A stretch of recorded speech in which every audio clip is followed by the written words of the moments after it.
Okay, hey guys, it's Hanako, gacha again. Today I'm going to be, doing a gacha, as usual. Let's see,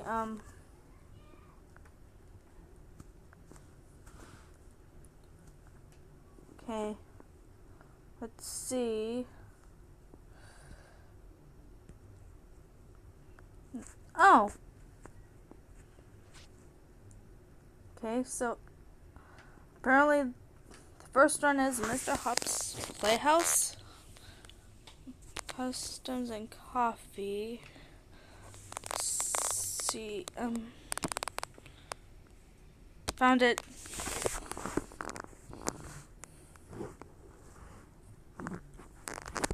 But which character? Hang on.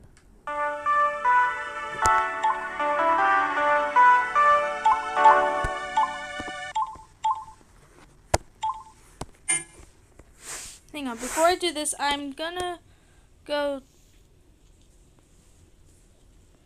to, Gacha Club.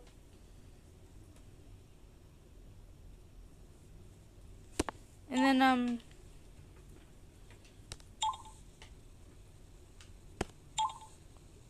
I'm gonna get, not that one, I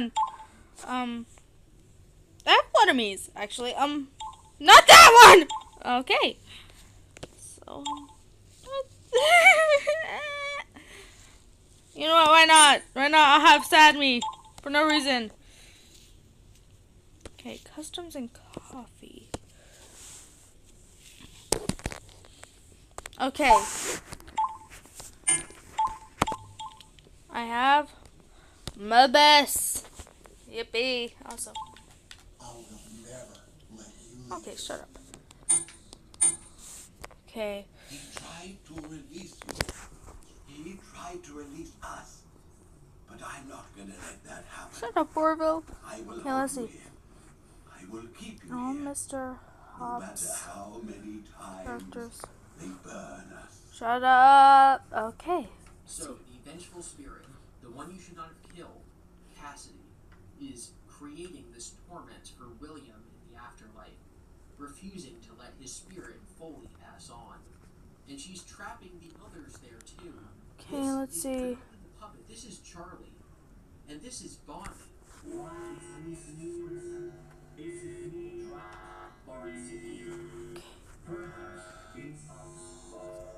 All the kids are trapped here, tormenting William. Okay, This let's Cassidy see. is concocting this scheme, and I think the puppet is trying to stop her. I don't hate you, but you need to stay out of my way. Okay, if I go to the character wiki in Mr. Hobbs' Playhouse, Golden Freddy is okay. Captured the puppet in Pizzeria Simulator also has some interesting lines. It will all be over soon. Okay. I think the room for one more. Okay, hang on. Since I have Ruby, I'm going to Gacha Nebula. What do you lure the puppet to trap it? And I think you would also want to lure and trap Cassidy. Oh, hey, There's room for one more. see. The other one being Charlie. And it will all be over soon means William's torment will be over soon because Charlie is going to stop Cassidy. There's two more references to this in the game that I think back up this interpretation. For one, when you beat the final challenge, which again is not 50-20 mode, again, Scott thought that was impossible, but when you beat the hardest official challenge, you get to see this cutscene. Golden Freddy is twitching, fading slowly into the background. If we interpret this as us, the viewer, walking backwards away from Golden Freddy, that means that she is staying put to continue to torture William forever. We're saying, enough, I'm done, I'm leaving. Now. It's like movie shorthand, or it's like if a book ends with a ... It's saying things will continue this way forever. Or, if it's supposed to be interpreted as Cassidy moving away from us, the viewer, and her fading away, then it's her losing control over William.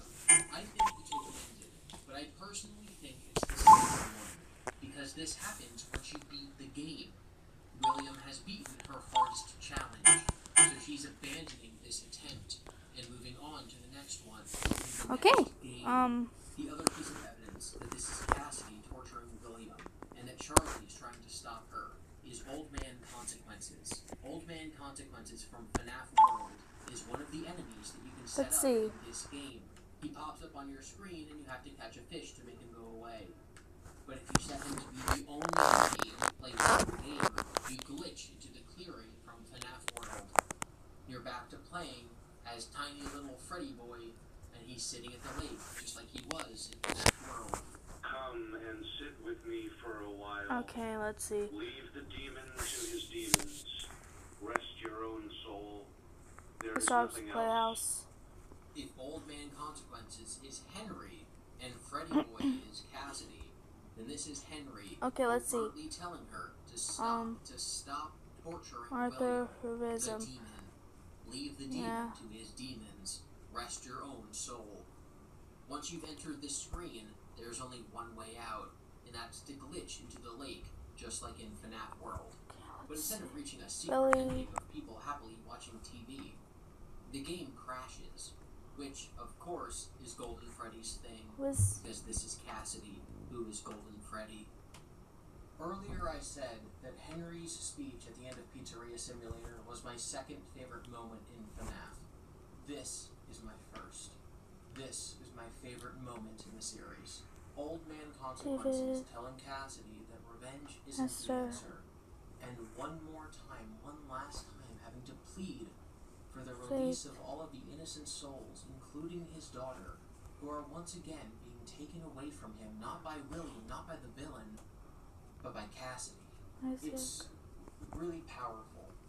But the thing that makes it the best moment in the series for me is the noise that you hear in the background. I need to... There we go. Seemingly ambient noise is actually a human voice. It's very distorted. But if you slow it down and change the pitch, then you can hear what it's saying. Take a listen. Jenna.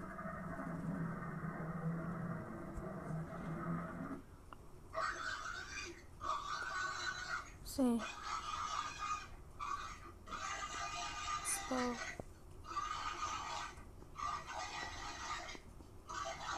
Patrons. Obviously, Molly. this is a video game. This is FNAF. This is funny jump scare bear Mr. game. We're talking about Purple Guy from FNAF. It's a voice Okay, actor let's see. recorded lines in a booth Mr. It's Stripes. put through a bunch of distortions to sound creepy as ambiance in a challenge mode in a bonus free video game. But there's something so Ruby. raw and intimately and intensely and eternally and inherently and terrifying. This is a child. And that's all for Mr. Hobbs' Playhouse. Defiled corpses, all for his own personal benefit, to elongate his own life and to serve let's see. himself. He attempted to cheat death and succeeded for a long time, but now it has finally caught up to him. The end of his life. Let's see which characters first. Arrogant. One of the death lines he said in Pizzeria. Okay, hang on. What a deceptive calling. I know it was a lie the moment I Gonna be but it is intriguing nonetheless. And now he okay. is so Let me just do mad that. that his arrogance is gone, his pride is gone, he's just screaming for help. And the people he's asking for help from are Henry and Mike, the two people he blamed for Cece's death. He's yelling out for his son, he basically tortured, and for his old best friend, whose daughter he killed. These people should hate him eternally and have no sympathy for him. And yet, at this moment, he's asking for that sympathy. In the last game, Henry said, Although for one of you, the darkest pit of hell has opened to swallow you whole. So don't keep the devil waiting, old friend. and now we are witnessing that moment. But it's not the triumph Faith. of Henry's speech at the climax of the series. It is pitiful. William is pathetic. And his Isaac. torment is eternal. And even though William is the worst person in this Spell. again, each child you still take pity on him.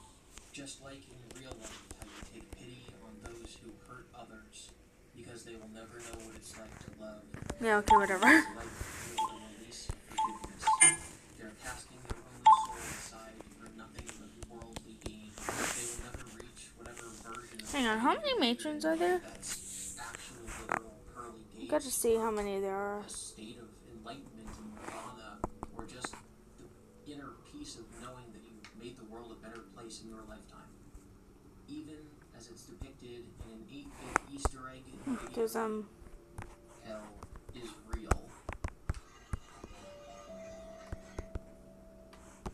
Miss Beverly.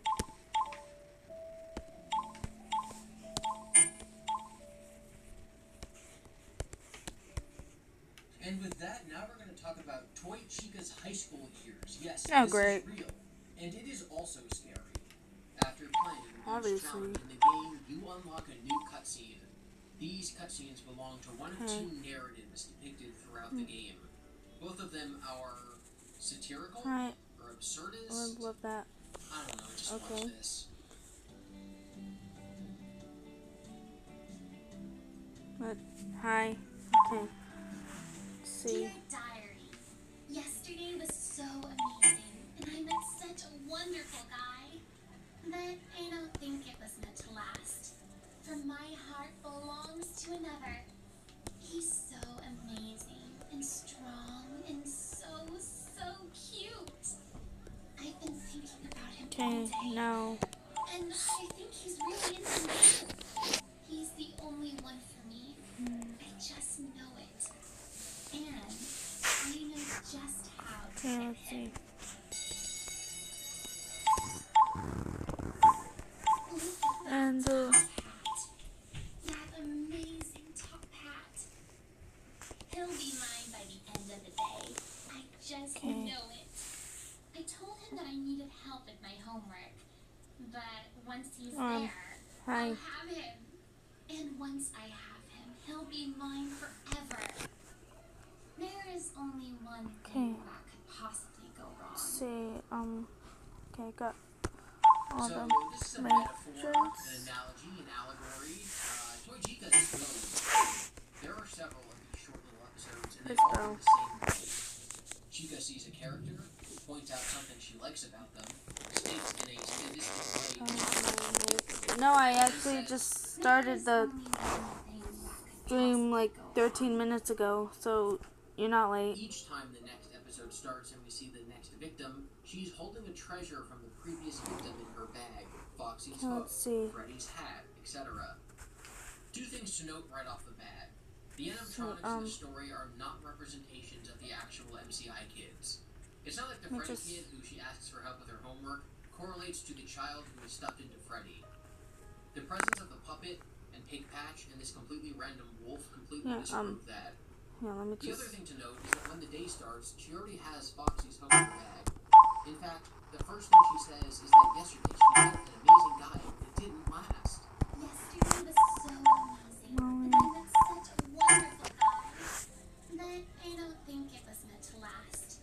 Meaning before this whole thing started, she had already killed one person.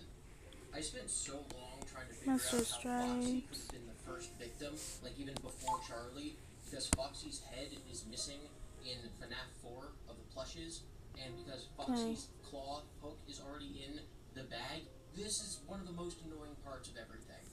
But I think I figured it out. And I think it's a coincidence. I think Foxy's head was in FNAF 4 because Foxy's brother Mike was using Foxy to scare Cece, and so he either tore off his head because he didn't want to look at it anymore, or Mike tore off the head, which upset Cece, which is why he then used Foxy's massage to scare him. And I think that Foxy's hook is here because they just chose an animatronic to already be dead to be Charlie. So and I cute. don't think it has anything to do Thank with you. Foxy. Look at that untamed fur. That amazing Yeah, let's see. Ruby. He'll be mine by the end of the day. I just know it. I told him that someone ran over his dog in front of my house. And, But once he's there, I'll entice him with warm cookies, lure him inside, hang on. invite him inside, and then I'll have him.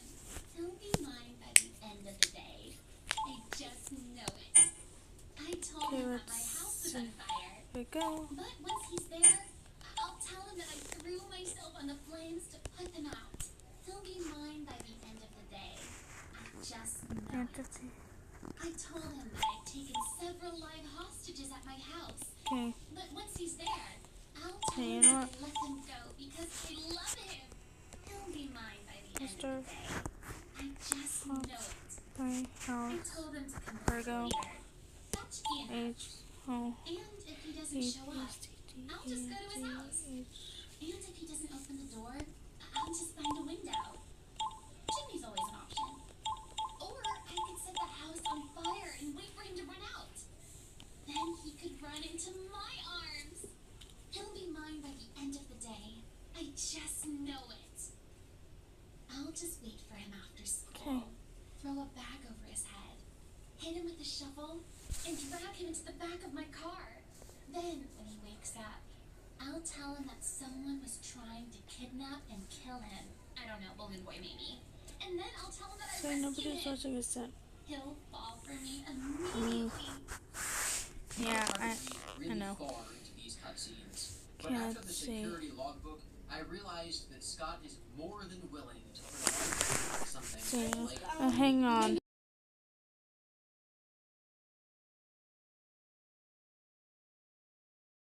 William Bird his victims. In his spring Bonnie It's okay. persona, he asked a kid to come help him with his homework. He passed an older kid and said, "Oh my God, you have to help me. My house is on fire. Come Okay. quick!" And when the kid ran up to help him, he just snatched it. Okay. He told another kid he had hostages who he would hurt if he didn't do what he said, and then just took the kid and killed him. He followed someone home from school, hit them on the head with a shovel, put them in his trunk, drove them to his lab, and killed them there.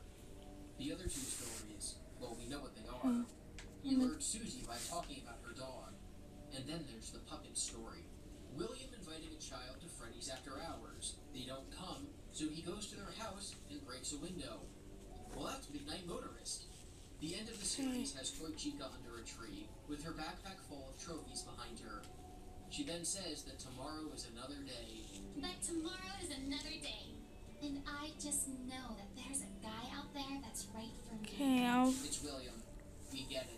I really just think this is explaining the 5 Okay, ways where did I Chef put victims, Esther at? and confirming oh, that Charlie died first. there. And that other things like what characters being used to represent them, being Freddy's hat, and his ears, those are just random, unimportant details. The second grouping of cutscenes is significantly more difficult to parse, because what is just a funny random little detail and what is an allegory is impossible to tell. So this series is a parody of anime.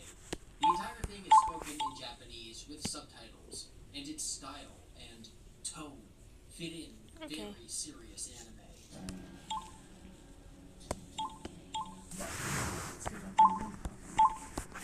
彼らはものすごく怒っていて水に放り投げられると同時に彼らは私のために来る。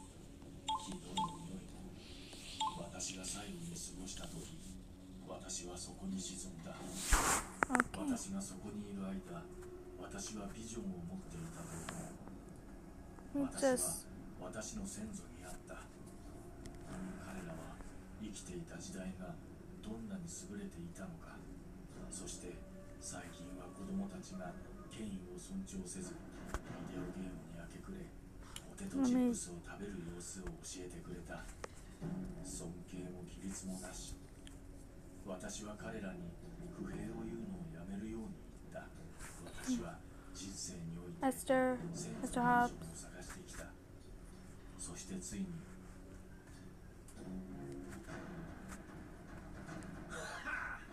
解決できないと思う。それは自ら呼ぶもの。私はそれを何と呼ぶべきかと思った。慣れなければならないと思う。ここのアンタゴニストになるつもりだな。私の隠れ家の名前を持たなければならない。私は自分の時間と何か関係があるのか。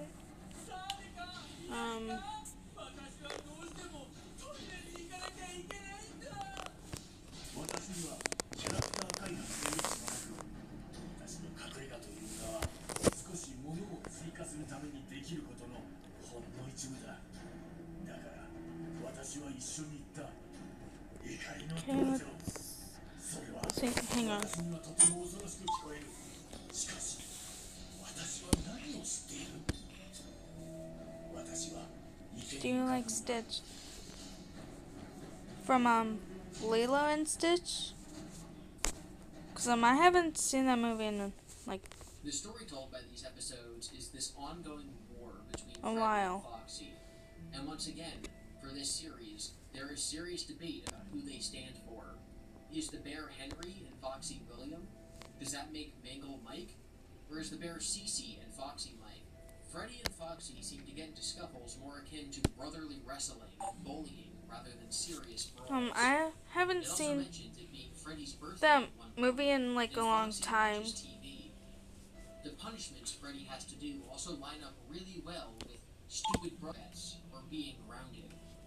That is, up until he has to. So yes, when you are killed by him, you have to sit there and listen Okay, to every speech before you can try again. And no, I'm not going to play them all in this video. But I will play part of them so you can get an idea as to what they're About like. that, It seems that you have met your end. What a pity. You know, I don't feel apparently, too bad about it, though. After all, closed. it weren't me. You would have just been one of the others, I guess. I'm on it. Out of those air ducts. You know, it's not easy for a hippopotamus to fit out there. Easy to get down either. Not as young as I used to, I guess you can see. I used to be able to do all sorts of things. You're young, you're vibrant, you have that sort of pep in your step.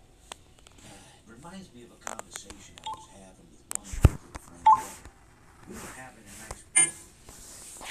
I believe it was summer. There we go. Perhaps it was it the fall? Yes.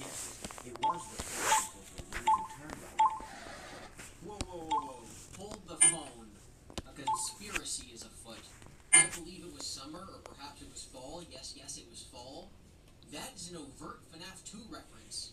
Hello and welcome to your new summer job at the new and improved Freddy Fazbear Pizza. Phone guy says it's a summer job, but the location is only open for 2 weeks and your paycheck is dated November. This is a mistake. Scott made a mistake. He didn't make it into a document. It's legitimately just an error. And that's what Mr. Hippo is referencing. He's an old man telling a story and he forgot when it took place. Whoops. It's summer or fall or whatever. Yeah, it's fall. This is Scott telling us that FNAF 2 takes place in the fall. That's the canon answer. So does this story have anything else to do with FNAF 2? Well, yeah. Mr. Hippo tells Orville, that's the elephant, that he wants to tell him a story. And Orville asks what it's about. And Hippo says, why is everything gotta be about something? Can't we just talk? And Orville says, hey, bro, you're the one who said you had to tell a story. And then Hippo admits that yes, he did say that. And then he says, Telling someone that you're I always telling forget. a story is tantamount to asking them to stop what they're doing and pay their attention. You're basically saying, hey, buddy, stop everything. Stop what you're thinking. I have a solution to everything. And, well, I didn't really have any story to tell. In hindsight, I probably just misspoke when I said that I had a story. I think it would have just been better to tell Orville that I had to tell him something rather than tell him that I had a story. But, you know, even then, it might have put too much importance on the whole thing. if the first part is Scott, in a meta sense, admitting that he made a mistake in Okay. FNAF 2 with the dates, then I think the rest of the story is Scott also saying that in FNAF 2, he didn't really have a conclusion to his story yet. There was no moral. There was just some stuff that happened. A guy killed a bunch of kids and put them in animatronics. And that's not a story, but that's a background plot to a horror game, which at the time is the only thing he was making. But now it's become a story. Later games made it into a story. In the beginning, he didn't have a solution to everything, because it was never supposed to be picked apart and told like a narrative. So if that Mr. Hippo speech is about FNAF 2, then do the other 3 Mr. Hippo speeches have anything to do There we with go. the other FNAF games? Yes. It reminds me of one summer day in the park. I was having just a delightful picnic with my good friend Orville. And I said to him, Orville, I have a story. He said to me, what's the significance of the story? I said to him, Orville, not Okay. every story has significance, you know? Sometimes a story is just a story. You try to read into every little thing and find meaning in everything anyone says, You'll just drive yourself crazy. I had a friend do it once. Wasn't pretty. We talked about it for years. And then not only that, but you'll likely end up believing something you shouldn't believe, thinking something you shouldn't think, or assuming something you shouldn't assume, you know? So Hippo once again says it's summer. Now we know that FNAF 1, 2, and probably 3 take place in the fall. FNAF 3 probably takes place around Halloween. But FNAF 4 doesn't. FNAF 4 takes place in the spring or summer because of the flowers and the green grass. Sister Location does too, to be fair. But I think this speech is about FNAF 4 because he says he has a friend who reads into every little thing. It wasn't pretty. We talked about it for years. Okay, He ended up believing something he just- shouldn't believe and making assumptions. That's MatPat. This is about dream theory. Scott is saying that MatPat read too literally into FNAF 4 and came to life believing in dream theory for years. There you go. And that was never the solution. So, That is what Sister Location Here's is. That's not the Esther end of and the speech. stuff. I think that part is just a Yippee. premise, that the rest of the speech is about FNAF 4. Also, fun fact, if you're wondering why her eyes are like that, it's because of Mayu. She is a gem from Steven Universe. You can't argue with me. That's Mayu. To feed the ducks out, There you go. bread it all. It swells up in their stomach. But yeah, that's Esther. At least Basically. that's what I've heard. You know, I Okay. never saw any ducks. Put her back right there. myself, but I did notice The a heck? substantial decrease in the duck population over the course of a few years. I just never thought to stop the man and tell him that he was killing the ducks by feeding them sourdough bread. So a guy is taking his son around and feeding Okay. the ducks. So, this is obviously William. The son that he takes with him is either Mike, Let's see. that Mike used to help William kill kids, which is a theory that people believe, but not me. Or it's Cece, because William is bringing him along to feed the ducks, trying to revive him, to put him back together. And the hippo is Henry. He never saw Let's any see. ducks die, but he did notice a decrease in their population. He wasn't involved with the company by the time Gotcha. of the MCI. He had already stepped out after Charlie died, but he Hold on. definitely knew something was going wrong. Kids were dying, This. and he never thought This. to tell people it Yep. might be William. This story is the one I feel the least confident I have figured out, but I think this story is just telling us, confirming to us, that Ultimate Custom Night is a dream, or William's afterlife. Mr. Hippo and Orville are sitting by a river and they're watching fish, and he thinks that life is pointless and hard. Oh. There's just obstacles, and no matter what you do, it leads to the feeling of being in the jaws of a beast. And I Gotcha. think the closest thing that relates to that sentiment is This UCN. one. It's a hard This game full gotcha. of obstacles that you literally Okay. cannot beat, or that at least at the time of the game being made, Scott thought was impossible. At the end of the story, he says, So, you may be asking yourself, how did I go from sitting by the falls and drinking lemonade to being wedged in the air duct? Not only with Okay, Orville, let's see. I was sort of Which pretty colored friends. cute Well, though, 'cause there was no good answer to that. Perhaps I might have demised of my own at some point, and this is my afterlife, dream, whatever it might be. I honestly don't know. this again first. seems like it's referencing UCN, and it's just giving more hints that this is an afterlife or a nightmare. This story The is pink- saying, hey guys, the listen up, leaders. I'm talking about UCN, and then saying, this So- is an afterlife or a dream. In the books, UCN is a dream, it's a whole stupid Hang on. thing. William is in a coma, and UCN's a dream, but then he wakes up and immediately dies, so why bother? That's all that I can See. interpret from this Mr. Hippo story, but maybe there is more to it that I haven't found. Then, there is the most important story. It reminds me of a time I was speaking to my good friend Orville. We were sitting on a park bench watching the pigeons.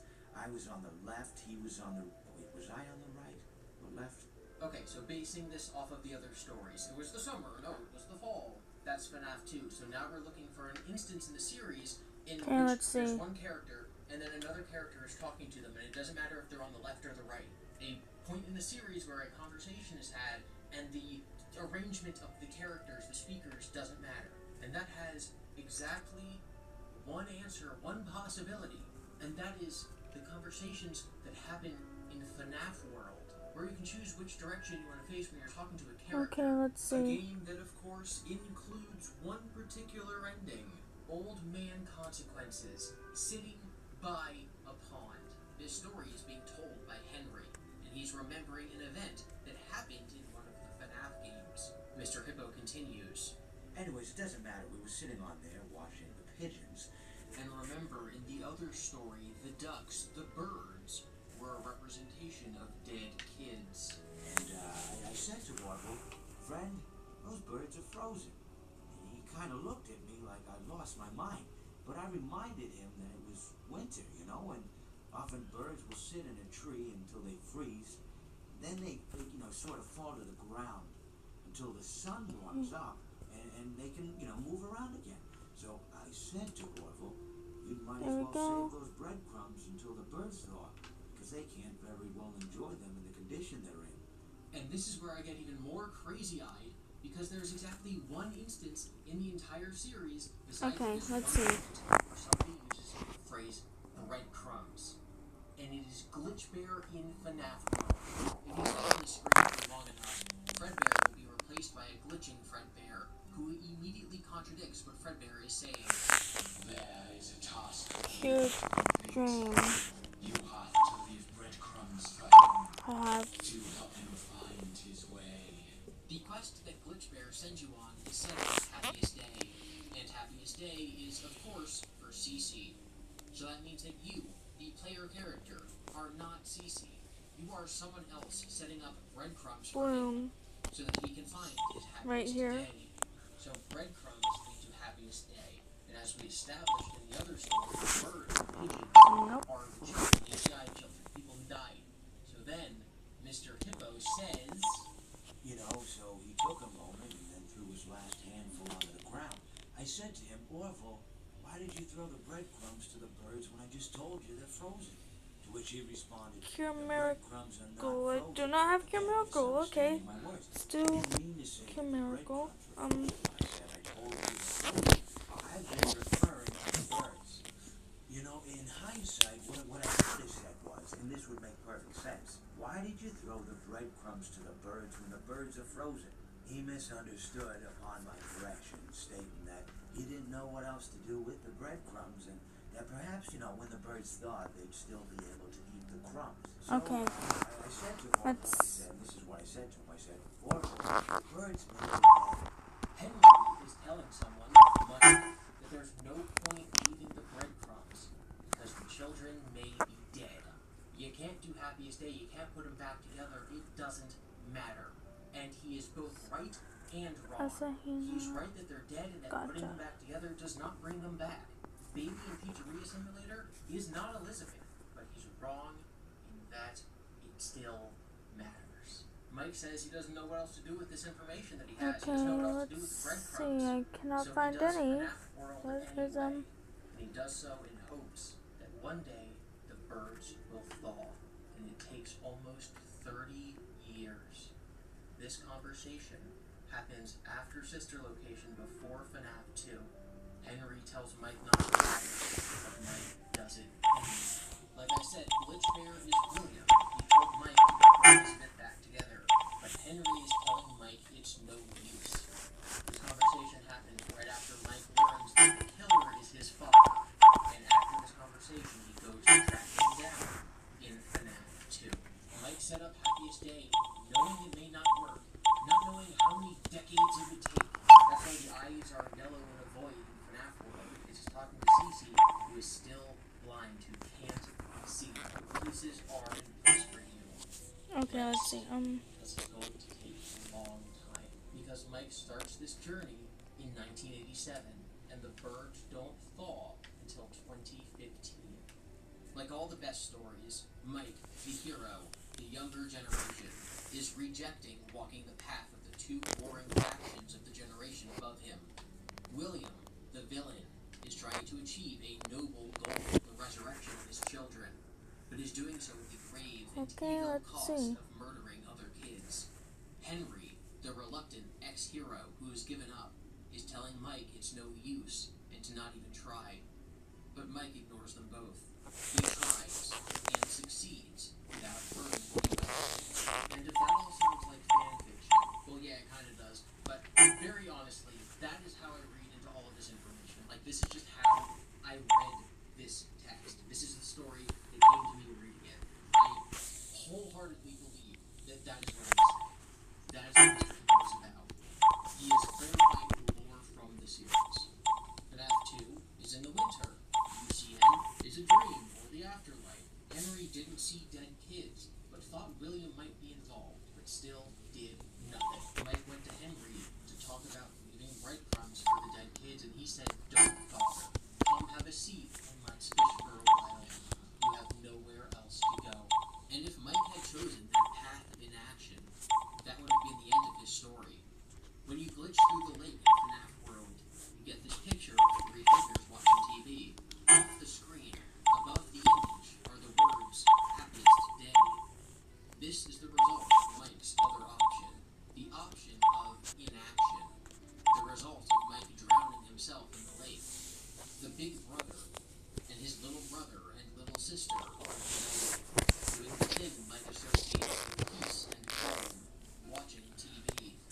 Okay.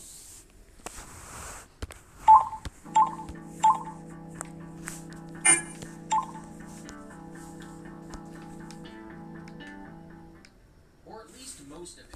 There are some things I still don't know, or at the very least I'm very apprehensive about explaining according to my theories. I have no idea what Shadow Body is. There seem to be all these indications that Henry made babies. From FNAF World, to the books, to the Immortal and the Restless, with Vlad saying the baby isn't his, to a theory by YouTuber FunNaf talking about baby's original hair color being brown, the same color as Charlie's. But if it's supposed to be canon that Henry built baby, Okay. it was never addressed again. How William came to own her and use her and program her to be like a child kidnapping doll is nothing addressed in the series. In addition to that, in UCN, Toy Chica tells 6 stories about how she's going to get someone. There should only be 5 if this is about the MCI. And even if one of them's about Charlie, that would be odd because Foxy's hook is already accounted for in her bag before the stories start being told. In Pizzeria Simulator, Funtime Chica comes with a posh group, not with a mediocre melody, although the theory about her being as old as them and originally being part of their restaurant would seem to imply that she should be grouped in with them in some degree. And while I am fairly certain that the person who plays FNAF World is Cassidy, and that the person who visits Old Man Consequences in FNAF World Okay, is let's Mike, just do given that the Easter egg and that. glitch of finding the people watching TV labeled Happiest Day, it is odd to me that every other instance of FNAF World being referenced, like in UCN, the player is again Cassidy. It doesn't make it impossible, it's just kind of weird. When the phrase Happiest Day is used in the Silver Eyes trilogy, William is stating that the children's happiest day was Okay, when they since passed the animatronics I'm on this, Nobody ever spit out corrects some him. fun There's never fact an about indication this. that he has So, defiled the concept of happiest day and that he was wrong and it should actually be the opposite of what they finally get to and It's just kind of left there as a reference and I don't know my what to make of it. In UCN, you hear a second voice behind Fredbear that is clearly a male child. It's obvious that this child my you have CC who is possessing Fredbear, but there's no notable a pretty clear.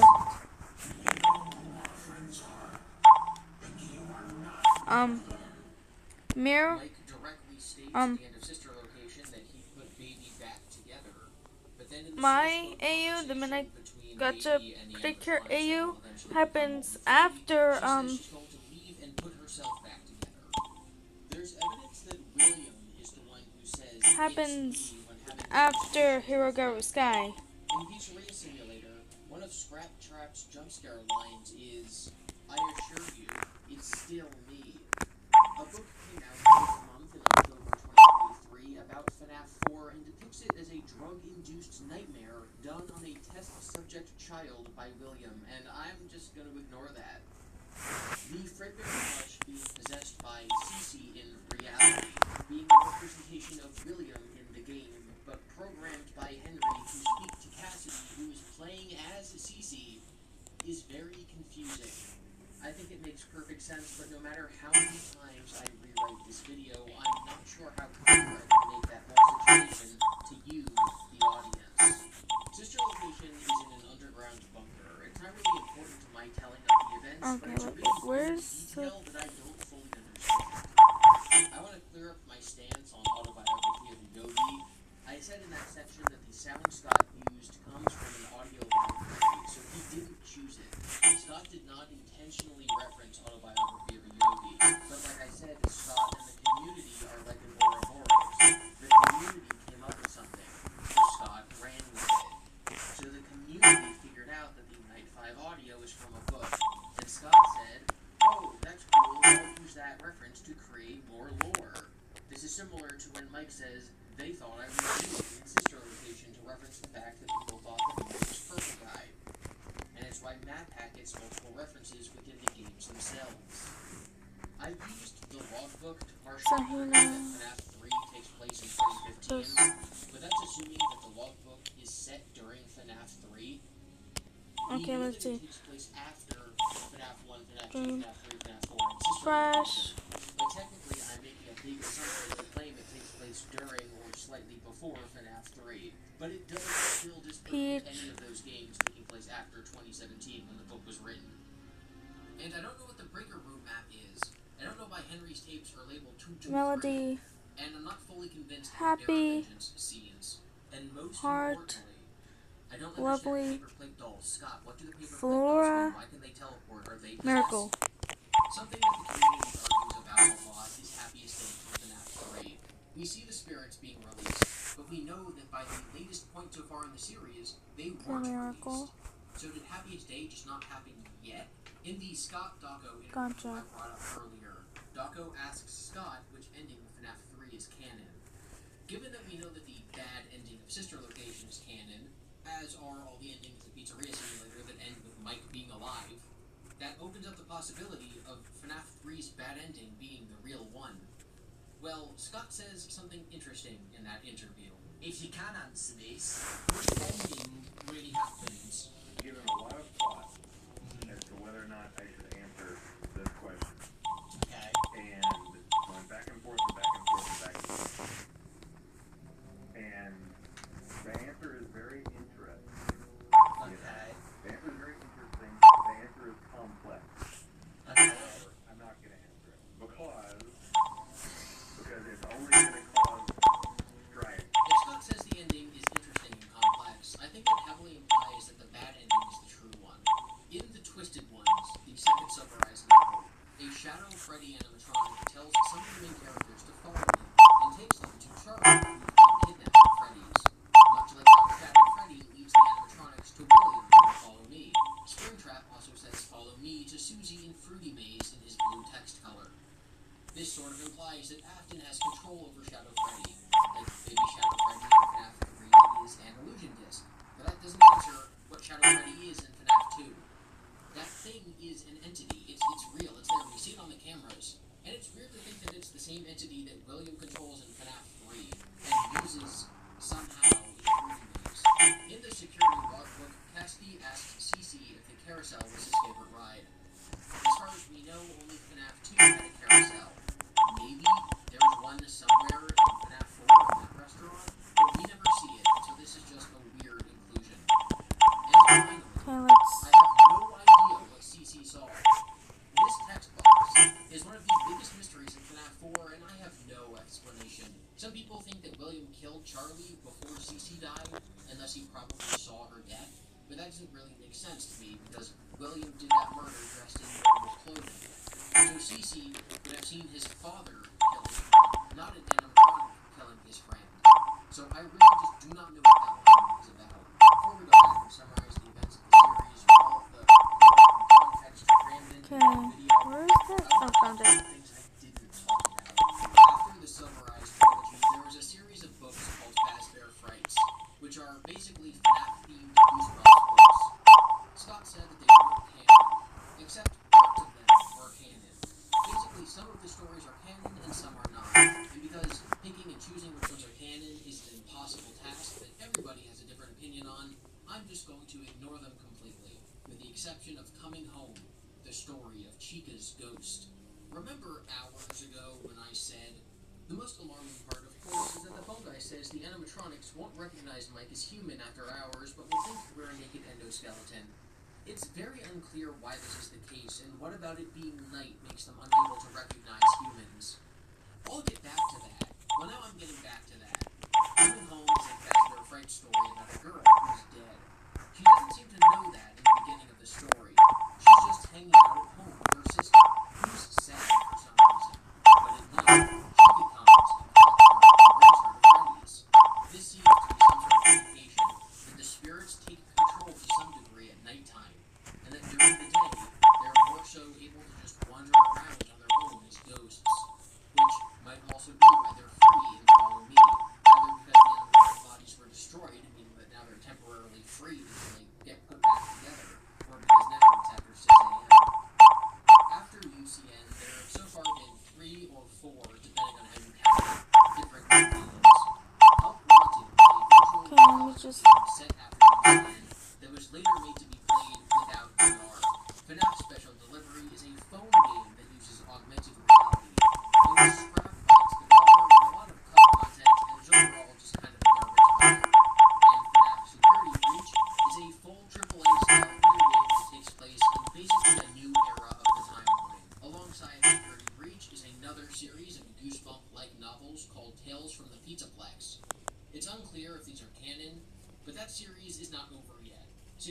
Breach also received a pretty hefty DLC called Ruin on July 25th, 2023. And I call that date out specifically to make a point. I'm not covering these games because their story isn't over yet. Much like how you can't solve FNAF 4 World and Sister Location without that trilogy being over, Okay, you can't let's do this. see. I need to wait until the books are all out until this trilogy is over. In the future, I do want to look back on Help Wanted and Security Breach and the books and try to solve them too, but I can't right now. I'm recording this at 10 p.m. on July 24th, meaning that Ruin does not come out for another 2 hours. So yeah, I can't really use that in this video. I wrote this whole video without those pieces of the puzzle, and so trying to fit in the entirety of Help Wanted and Pizza Plex and Special Delivery and Security Breach and Ruin and all this speculation, like it just doesn't mesh with what this video is about. So I'm not doing that. What I will say though is that there is some lore and information from those games I'm not going to talk about that really does back up some of my claims, especially video game theory. Not to get too into the weeds, but in Help Wanted we play an in-universe VR game that's a retelling of the first 3 FNAF games. In-universe, the first 3 FNAF games are made into video games, but they're based on true events. In Pizzeria Simulator, the blueprints are labeled as Fazbear Inc., and at the end of that game we're told that it is no longer a corporate entity, and yet in this game we're told that the game is being created by Fazbear LLC. It has been restructured into a new company. So kind of like how off-screen in the MCU, the main characters have just kind of told everyone what happened in all their movies, because everyone knows about Thanos. They made documentaries about Tony Stark's life. I guess off-screen people just made some FNAF games. So now everybody in-universe knows about the events of these games, but thinks that they're fictional. This also allows things like Springtrap to be canon, and that Fazbear owns their likeness because they were in a video game, even though Springtrap was only ever a real person and not a character, not an intellectual property. Like, they own Spring Body, but they didn't own Springtrap until they made a game about the real events of William wearing the suit. Anyway, the game is haunted and corrupted, potentially by William's ghost, because video games can interact with the real world and the flip side. That is where I was going with all of that. The main character of Help Wanted is a girl named Vanessa. Between Help Wanted and Special Delivery, we learn her email address is Nessie97, and that in Special Delivery, she's 23 years old. So if she was born in 1997 and is 23 in Special Delivery, that means Special Delivery takes place in 2020.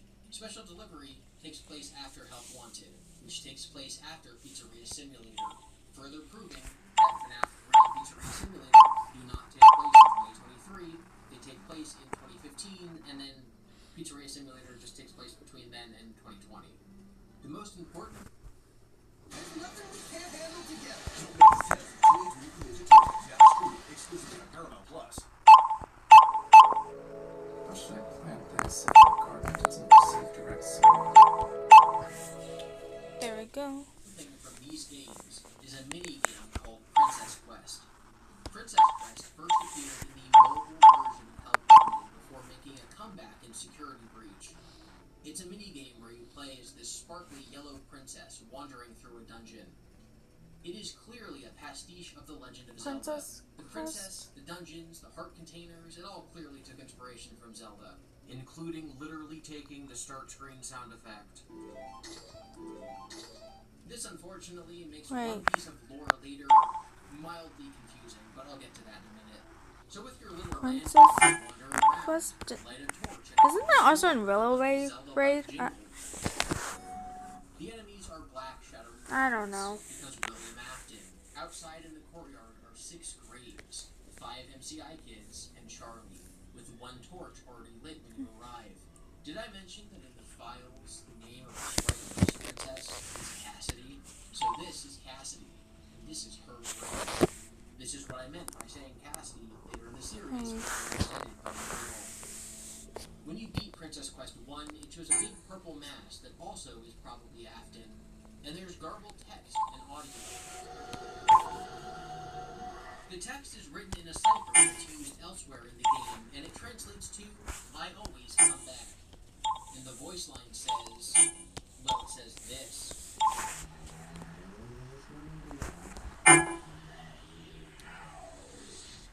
You start Princess Quest 2 being given a sword by an old man, and this is Okay. where the Zelda stuff becomes annoying. In the original Zelda game, you're given your sword by a character named Old Man. He's just an old man. But in FNAF, Old Man has a very different connotation. Old Man consequences. And he obviously has a relationship with Cassidy, if this really is them talking in UCM. So is this Old Man consequences in a new form helping Cassidy? Or is this just a Zelda reference? It's annoying. Later on, there's a puzzle where you're split into a shadow version of yourself. Is this symbolism of Cassidy's fall to the dark side of her evil half? Or is this a gameplay mechanic because you do the exact same thing to solve the Zelda puzzles? When you light a few torches, the old man tells you to sleep. You then appear in an office. If you were staring at the cameras, then to your left would be a vent and to your right would be a door, which is not the case with any of the previous offices. In Princess Quest 3, you leave the office and walk around a pizzeria. Chico watches Let me you through the just floor because find. There it is. you get a glowing green plush track plush, a Vanny mask, the biggest villain of these games now that William is gone, and a glowing fox who chases you, which is a reference to the VR game. There's a big purple door, and you open it, and then there's a scream. Beating all three mini-games unlocks a different ending and security breach, but I'm not going to get into that. Everyone is in agreement that these in-universe arcade cabinets are haunted by Cassidy, and are in some way representative of Vanessa, and that by playing them, you affect what's happening to Vanessa in the real world. So that seemingly makes sense to everybody who played Security Breach, and I don't understand why nobody retroactively applied this to the earlier minigames in the series. I have believed my split narrative thing for years, and Princess Quest just solidified that belief more. And I don't know why other people wonder if Mangle's Quest is just as haunted as Princess Quest. I had my Cassidy video game epiphany when Scott posted a big update about the FNAF movie on November 20th, 2020. Granted, this was 20 days after Princess Quest first appeared in the mobile port for Help Wanted, so technically someone could have used that as evidence to figure it out before this post, but I'm going to be honest, I was completely unaware of a side minigame that only existed in the mobile port of a VR spin-off title. In this Reddit post, Scott says, "Bad news about the FNAF movie, frown face." In this post, Scott lists a bunch of failed pitches he turned down about the FNAF movie, including a plot where teenagers uncover that the government is building animatronics. One of them he called Plushie's Take Manhattan, and when he listed the problems, he simply wrote Plushie's Took Manhattan. One is based around Charlotte Hornet, didn't really follow the story and elements from the franchise. One is an adaptation of the Silver Eyes book, which thankfully was thrown out because the Silver Eyes trilogy is both boring and also completely I have insane. finished. In one, a Freddy's Mirai. is bought by a pawn shop. Hilarity Yippee. ensues. In one, a new kid in town stumbles on Freddy's and for some reason cares about this restaurant from the 1980s. And two of them are about ghost hunting. Scott ends the post with the blank screenplay, which he doesn't give any details on other than it's really good, and that's the one they're filming. The bad news is that he doesn't have any more funny pitches to share with us, because they're going into production with that. Now, I did skip one though. That's the Cassidy screenplay. Basic setup. let's Diving see. deep, this screenplay packed a lot of lore, following the story of Cassidy. Problems. Spanning multiple time periods, following multiple characters, and featuring lore from multiple I'm games. not gonna even This was ask what pretty that is. saturated, How do I? saturated Oh, to there a we go. fault. It may have been satisfying to the most hardcore fans, but it would have left the majority of people confused and lost. Hey, wait, maybe this was the most accurate screenplay. Verdict? Ultimately more of a visual encyclopedia than a movie. This just wasn't satisfying, even to me. Out. This was the first mention of Cassidy being important, ever. Cassidy was an MCI kid in the Silver Eyes books, but she wasn't even the important one that the characters interacted with. And by this point, the logbook had been solved, telling us the old Freddy's name was Cassidy. But for years, people were confused about how a movie could be made from the story of Cassidy, someone who the vast majority of people who play these games would never have heard of. Unless you're really close to decode the logbook, Cassidy isn't a character. And that's how I got to thinking about the dual narrator approach, and the connection between Henry and the founder of Atari. And Princess Quest just cemented in my mind that I had been right. I am very open to being By the wrong. way, And if I want one thing to come out of this yeah, I video, know it's Creek's for Matt Pat to live. notice me and give me a clap and a half. But if I want two things to come out of this video, pieces from where I've left them to try to figure out the story of Cassidy and video game theory. So now let's get to Yeah, I the forgot final about that. section of this video. Hang on. Starting over and summarizing everything in chronological order. Let's begin. Now, that's a weird thing to say this many hours into a video, but what are you gonna do about it?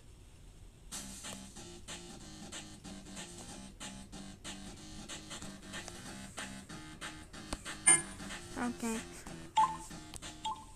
Sorry, an epilogue In version. 1972, video game designer and businessman Henry Emily partnered with William Afton, an engineer and roboticist, to open a mascot restaurant called Fredbear's Family Diner. Fredbear's featured two animatronic characters, Fredbear, Okay, let's like see. Teddy Bear, and Bonnie, the bunny. Both were young and confined to their stage. Actors wearing mascot suits, often William and Henry themselves, would serve food to guests. It was an all-around, family-friendly atmosphere. Henry had two children, a young girl named Charlie and her twin brother Sam. William had two children, his eldest son, Michael, who was born in 1969, and a young baby named Cece, born a year after opening Fredbear's in 1973. He and his wife were planning on having a third child and hoped it would be a girl. Fredbear's was successful, but small. Not exactly a booming entrepreneurial achievement, but popular enough in their hometown. Other mascot restaurants existed and predated Fredbear's, like Chica's Party World, which focused on kookier characters like Chica the Hungry Chicken, Orville the Magician Elephant, and Happy Frog, a frog who is happy. What put Fredbear's on the map was one of William's new inventions, springlock suits. These allowed the same costume to be worn to deliver food to kids by cast members, and also to sing on stage. In order to compensate, rival Chica's Party World introduced Ned Bear to their lineup, overtly copying Fredbear's design. Between the springlock suits and the video games Henry was developing around their characters, Chica's Party World could not compete. In the mid-70s, the two businesses merged, keeping Chica as a recognizable icon and folding her in with the Fredbear's cast. William and Henry decided to expand, and so, in a different town, they opened up Freddy Fazbear's Pizza. Freddy's was a new start that they had an extended roster of characters, so they decided to slightly alter Fredbear, now going by Freddy into a brown bear, and Bonnie into a blue bunny. The last addition to the cast was Foxy, the pirate fox. Henry and William continued to run and operate Fredbear's Family Diner for years as their success grew, and they continued to franchise out their characters. In 1978, William had his third child, Elizabeth. When the 80s came around, Henry and William licensed out their characters to a cartoon studio, who produced Fredbear and Friends, which included the cast of Freddy's Pizza, but still kept Fredbear as the headliner, as his own unique character. William's two sons had a mildly adversarial relationship. Mike was a bully, and while Cece was weak, he fought back and tried to prank his brother just as much as he himself got pranked. Mike, as the older brother, always came out on top. In 1983, the Aftons were living large. Freddy's was a huge success, and William was getting even better at honing his craft. Foxy, as the new and least nostalgic of the characters, was under fire for being slightly too scary. Mike definitely thought so, because he used a Foxy mask to scare Cece whenever he could.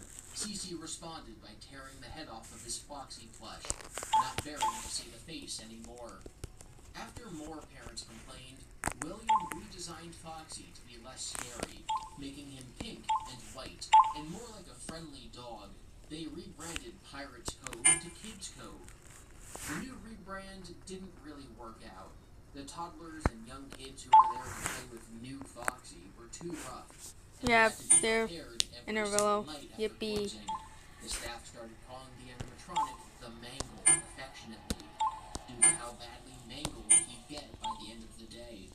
Tired of having to repair him, him, they just left him in shambles and let Okay. kids play with the pieces in a lazy way of still using the character without having to keep fixing him up. They then brought back Foxy, and nobody really cared. Besides restaurants and cartoons, there was also a lot of merchandise. Oh. Plushies were made to be offered as prizes at Freddy's to incentivize kids to spend countless quarters on arcade games, and plastic toys were also sold of the characters. This toy line was in development during the period when Foxy temporarily was retired, so they only made toys of Freddy, Bonnie, and Chica, as Gotcha, well yeah. as an eventual Mangle toy that came apart and could be reconstructed. The animatronics at Freddy's had to stay in motion Gotcha, even yeah. though the restaurant was closed, so that the servos wouldn't lock up. So at night, they roamed around the building aimlessly, and some guards Okay, had let's some see. uncomfortable brushes with them when the animatronics detected them as naked endoskeletons and tried to force suits onto them. This mildly scary but harmless and, in hindsight, kind of funny information leaked out of the company, and it became rather common knowledge around town. A playground rumor started that the animatronics actually come to life at night, and if they catch you, they'll make you into an animatronic too. Cece, who naturally spent a lot of time at Fredbear's given that his father was a co-owner, saw a cast member getting into costume in a dark back room. His overactive imagination made him think he was seeing an animatronic that had come to life and was stuffing the employee into a suit. Okay. Cece became scared of the restaurant and of the animatronics, but he still felt like the characters were his friends. His favorite was his Fredbear plush. Let me just. Cece's 10th birthday was coming up, and his father was preparing to throw him a large party Oh, at no. Fredbear's. Obviously, given that he was a co-owner, and Cece's only friends appeared to be Freddy's characters, everybody thought this would be a good idea. William was too busy to notice that something had changed in his son over the last few days. But Mike noticed, and he kept relentlessly bullying his brother, including locking him in the Arts and Services room of Fredbear's overnight. On the day of Cece's party, everything came to a head. Every kid in the I remember this. Oh, there we go. including Mike and his 3 older friends. Cece couldn't help but hide under a table and cry, wishing he was anywhere else on his birthday. Then, Mike's bullying went too far. He and his friends lifted Cece up and walked him close to the animatronic Fredbear. They tried to stuff him in Fredbear's mouth so he could give him a kiss, and then...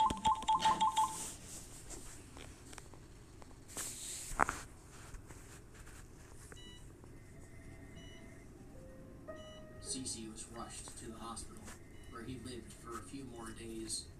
As he laid in his coma, his brother came to speak to him, apologizing for what he had done. His father sat in agony over his child, placing his favorite Fredbear plush in his arms, trying to Yep. comfort the boy, hoping he Okay, would let's see. somehow I seep gotta go to down my into his DeviantArt to own see what dreams. she looks like. William sat over the bed with all of Cece's toys, speaking to him in his Bonnie performer voice. You're broken. He was trying to downplay the injury. He wasn't hurt, he was broken. Like a toy, or like a machine. A machine that William knew how to fix, that he fixed every day. We're still your friends. Do you believe that? Cece's unconscious body didn't seem to be responding positively to William's attempts to reach him. Okay, let's William see. realized that Cece might associate the 4 plushes of the Freddy's cast with the 4 boys who had harmed him. So William took them History off the bed. costume. He waved the Fredbear plush around, I'm still here. I will put you back together. but as he spoke, Cece began to flatline. He died in front of his father, with only the Fredbear plush beside him. Little did William know, but in that moment, his son Cece imprinted onto the doll. His memories brought the plush into partial consciousness. His spirit started to possess it. In order to distance themselves from the incident, Fazbear Entertainment changed Fredbear's look. He went from purple accessories to black, and they downplayed his role in the company, looking more toward the untainted Freddy to be the face of the company. Okay, let's William see. took some time off, letting Henry run the business for a bit. Henry's robotics weren't quite as advanced as William's, but he did excel at making video games. This period in the company led to such amazing titles as Foxy Go Go Go, Take Cake to the Children, Mangle's Quest, Fruity Maze, Midnight Motorist, and 2 games featuring 2 new characters.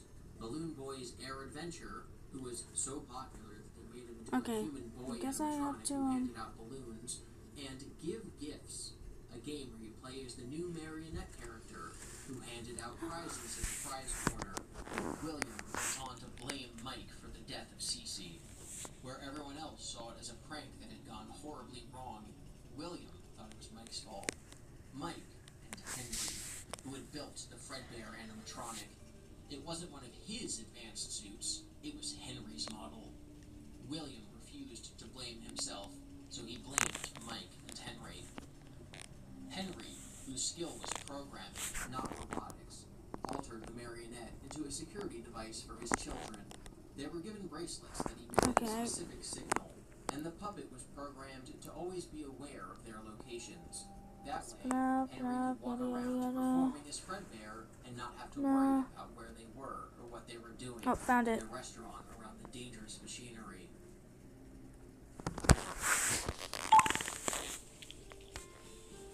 One day, not too long after Cece's death, fate tragically struck again. But this time, it had a little help. While Henry was busy wearing the Fredbear Springlock suit, which was now outfitted with black accessories, some of the cruel children playing at Fredbear's locked Charlie outside. They didn't notice or didn't care about her plight. William was driving by, and just by chance, he noticed that Henry's daughter was walked out of the building, alone, vulnerable. He parked beside her and got out to talk to her. She knew him as her father's best friend. So when he led her away from the door, she followed. Away from the door, away from the windows. William took his opportunity to kill Charlie, taking what Henry had taken from him. He got in his car and sped away, leaving tire tracks in the direction of his house. The puppet was finally able to shove boxes out of the way and float outside. He found Charlie lying on the ground, close to death. The puppet couldn't do anything, so he laid down on top of her to shield her from the rain. She passed on with the puppet, her only friend, her protector, covering her. And just like Cece before her, her death imprinted her memories onto the puppet. With a gruesome, unsolved, cold-blooded murder happening outside the restaurant, Fredbear's family diner finally closed down. The owners had both lost children there within the span of a few months, and had it not been for the corporate machine chugging along, keeping the franchise going, it all probably would have died right there with Charlie. But it didn't. William, who had long recovered from his child's death, and who felt vindicated having gotten even with Henry, had renewed vigor. He jumped back into work at Fazbear Entertainment, no longer as the co-owner of a restaurant, but as a high-ranking board member and co-founder of the corporation, and the main manufacturer of the animatronics that made them so famous and beloved. After working at Freddy Fazbear Pizza for a while, he started to notice odd things about the puppet, as if it was protecting children from him, like it knew he had killed Charlie.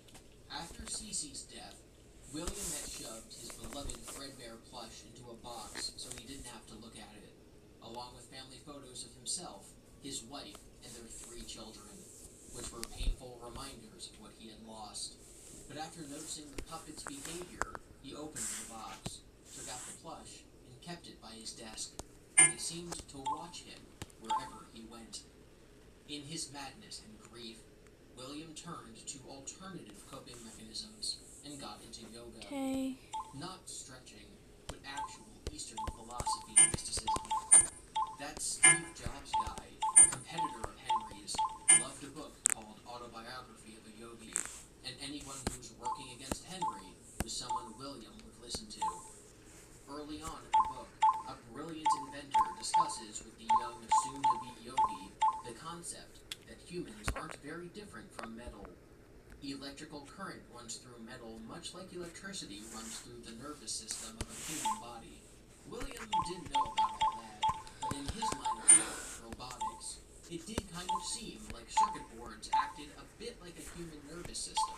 Weren't robots and artificial intelligence just that? Mechanized men, intelligence, but artificial? Could the human nervous system be overlaid over a robot to give it actual human-level intelligence? Could the human nervous system of a real person be overlaid over a robot to give it their memories? Could that have been what happened to the security puppet? Did someone probably onto it, giving it the inkling or the memory that William was the killer? He had to test this idea, because if it worked, he might be able to bring his son back to life.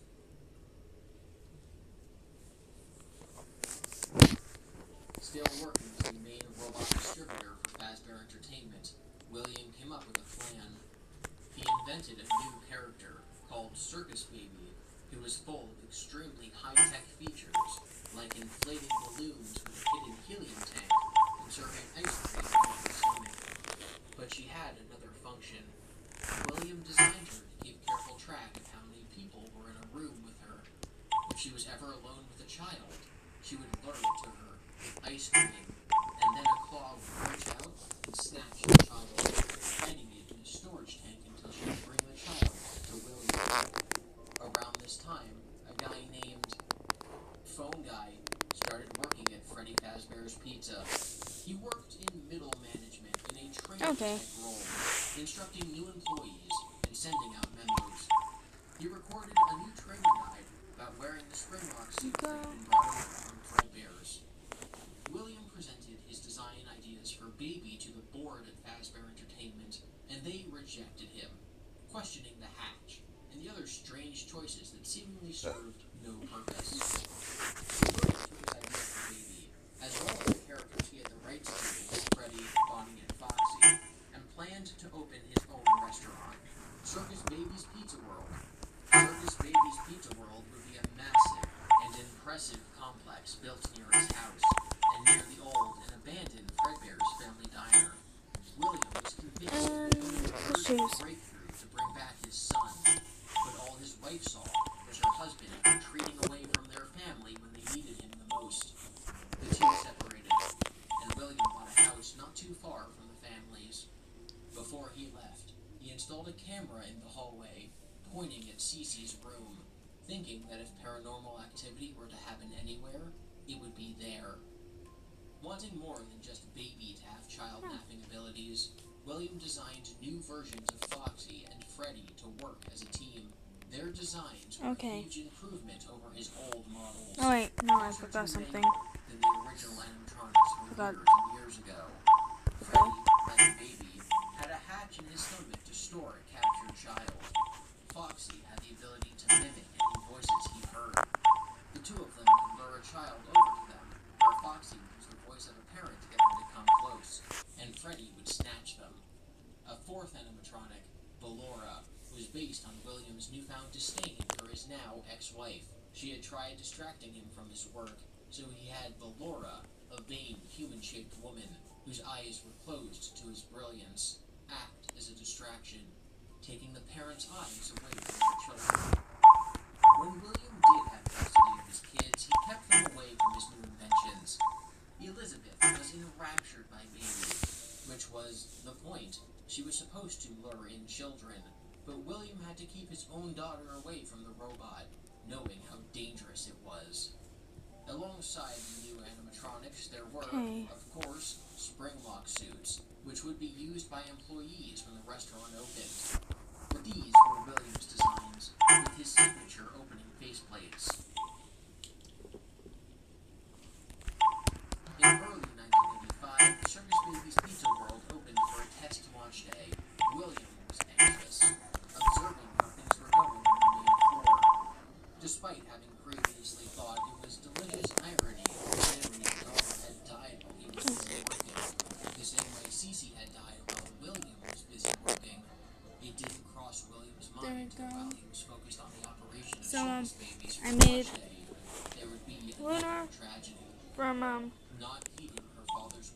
games. Yeah. Elizabeth went to Circus Baby's auditorium to see the shiny new animatronic. As Baby sang and danced, her AI kept track of the number of children in the room. I was in a small room with balloons and a few tables. No one sat at the tables, though, but children would run In in and out. and Okay, so this is Lunar's enjoyed my song. design I be would always count the during children. Willy's Wonderland. Something happened So when there was one, yeah, a little girl, standing by herself. I was no longer myself. Don't tell Daddy that I'm here. Okay. I wanted to watch your show too. I don't know why he won't let me come see you. You're wonderful. Where do the other children go? Oh, Elizabeth Bench did not die immediately, screaming and screaming in Baby's hatch. When everyone had left after a good time at Circus Baby's, William went to check on his glorified lobster trap. When he opened the hatch to see if his invention had caught anything, a body rolled out. The body of his daughter. No one on the outside knew that anything had gone wrong. Yep. William told the media a lie that there was an issue with gas leaks, and so the restaurant had to temporarily postpone its launch. But it would never open. William went public about Elizabeth's death, being careful not to link it to Circus Baby's Pizza World in any way. He abandoned his pet project and did the only thing he could do. He observed Baby to see if there was any sign of Turn it possession, on. and there Heads rolled. was. Baby no longer operated only using the AI he had programmed into her. She seemed Okay, more let's go into alive now. Neon. William was determined to test his theory more, and obviously not to use his last kid as bait. So he went back to his old stomping grounds at Freddy Fazbear's Pizza, far enough away from his home to not arouse suspicion. Around this time, somebody died in a Springlock suit. Freddy's retired all the Springlock suits and went and dug out the mediocre Melodies costumes and gave them to their staff. William was determined to test possession on one of the animatronics at Freddy's. He took the Springlock suit, the one at the old Fredbear's, and he went around town searching for victims. His first victim was a good-hearted child he found walking along the street. He came upon the child and told him he needed help. There was a fire, and he needed the kid's help to put it out. He led him into Freddy's after hours, into the safe room in the back, which he knew no cameras could see, and killed him. He placed his body into one of the animatronics and waited. He waited a few days, but it didn't seem like there were any signs of possession. William donned his old yellow spring Bonnie suit, and he walked around the restaurant during the day, looking for victims. He saw a young girl playing the Fruity Maze arcade cabinet. She seemed very sad. Playing in his Bonnie character, he walked up to her and asked her what was wrong. She told him her dog died. Using his best, upbeat performer voice, he told her that her dog wasn't dead. He was here, in the back room. He could show her. Okay, let's Brought her see. to the safe room, hoping her sadness would be enough to have her soul latch onto something. He killed Hang her, on. waited for the restaurant to close, and then hid her body inside of Chica. He repeated this technique the following day. He knew that even one girl disappearing from Freddy's would likely draw attention, so he had to act quickly. He found a boy who was alone and asked him if he could help Bonnie with his homework. The boy, wanting to be helpful and aid one of his favorite animatronic characters, followed William into the safe room and met the same fate as the other children. One day, working at Freddy's, he noticed a child who seemingly loved the restaurant more than anything else. He could tell by the way he interacted with his parents that his father was an abusive drunk and his mother was apathetic. The kid, seemingly, was only happy when he was playing games at Freddy's.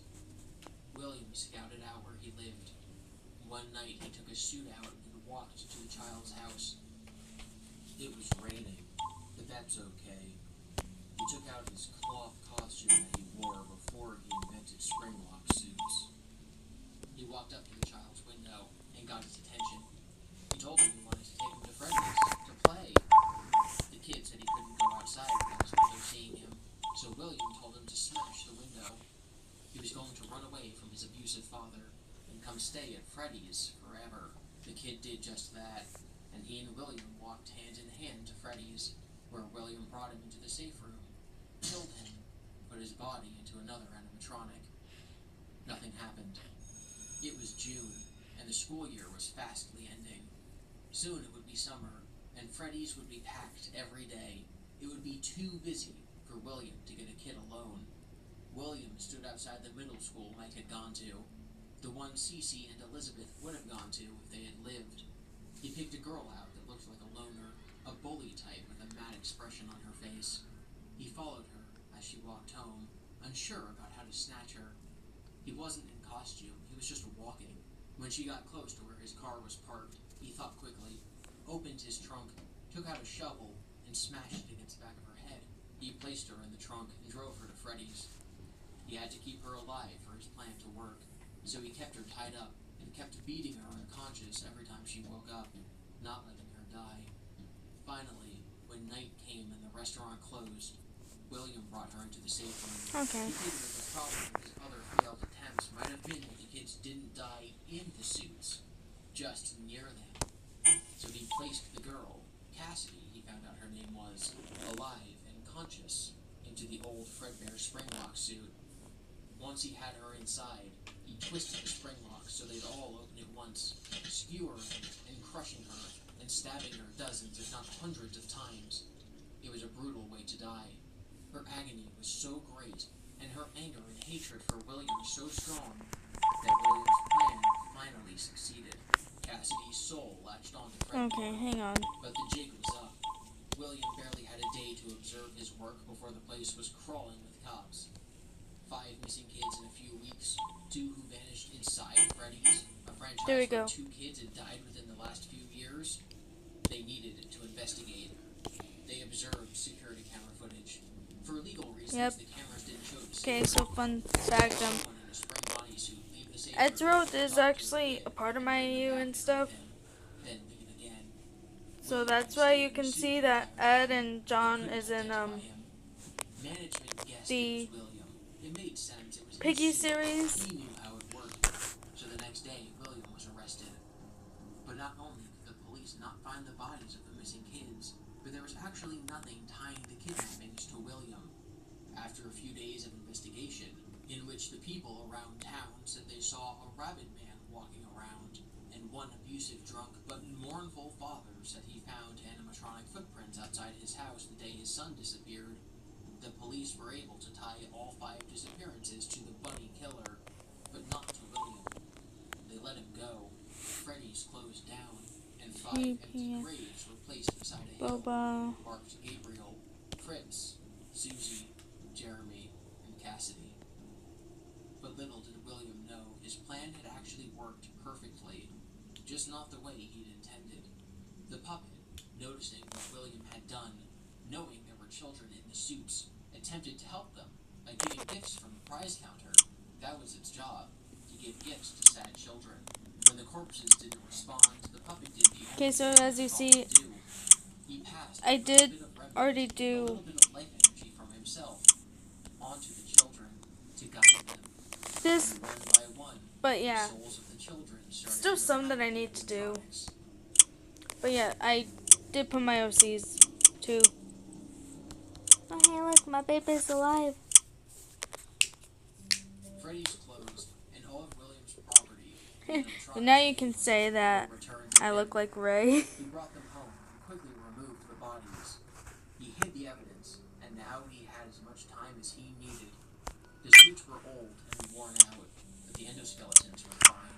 William had been hard at work ever since being let out of jail. Knowing that he had been caught because of the security cameras, he conceived of a Yep. device that So could for walk the this, signal to a camera. He theorized that emitting certain sounds might scramble the camera. I'll just And after drafting up some ideas in his workshop, he came to the realization that the same principle should work on humans. In fact, if he designed it just right, not only should he be able to block out all sensory information from these sounds, so he for should be this able one to I trick thought the I brain would into do perceiving things that weren't there. He could create got a name. illusions. Okay, hang on. He needed to test his theory, but he was under the close eyes of the police now. So Gilda. he couldn't kidnap any more children. His son would have to do. He rigged his house with cameras, specifically pointing to Mike's bedroom, and connected them all to his main server in his workshop. He took the ratty, old, withered suits from Freddy's and fitted them with his sound illusion technology, which he was able to turn on and off with a remote. He was able to make them look slightly scarier with the illusion, enough that he could condition Michael, who was almost 16, to fear them. First, he had to program in some safety measures. He wanted the animatronics to be stopped by light. That way, he would be able to stop them if they went after him or anybody else, and they wouldn't hurt anyone in broad daylight. He built a small robot plush of Spring Bonnie and played a game with Michael, who he was testing just as much as he was testing his new technology. He told Michael that if he could get the plush to stop exactly on one spot with a flashlight, he'd reward him by letting him stay up late watching TV. At night, William would watch from his secret office as the animatronics made their way to Michael's room. William had attached illusion discs to all of them. He could make the Foxy animatronic in the closet resemble a cute little plush. He could send Chica and Bonnie down the hall to open the doors to his room. The only thing that would stop them would be the flashlight he had provided Mike. There was also a disc on the Freddy plush on Mike's bed. He wasn't trying to torture his son, he just needed to test his technology, and if Mike was emotionally scarred from the experience, then who cares? Mike is the one who killed Cece anyway. During all of this time, Henry had been alone. He had basically retired after Charlie had died, unable to keep working.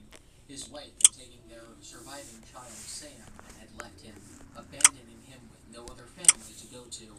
He heard about the kids disappearing in town, and then heard about how it had been linked to Freddy's, and how William had been arrested. Suddenly it all became so clear to him. In retribution for Cece's death, William had killed Charlie. This had awoken him as some sort of serial killer, and he had gone around murdering more kids than his body. Henry had his suspicions, but he didn't have the energy to do anything about it, and just told himself he was going crazy from grief. Meanwhile, William was going crazy with power. He had created artificial life, but he couldn't fully control it. He took the animatronics from Circus Babies, the Fun Times, and experimented with ways of controlling rogue artificial life forms.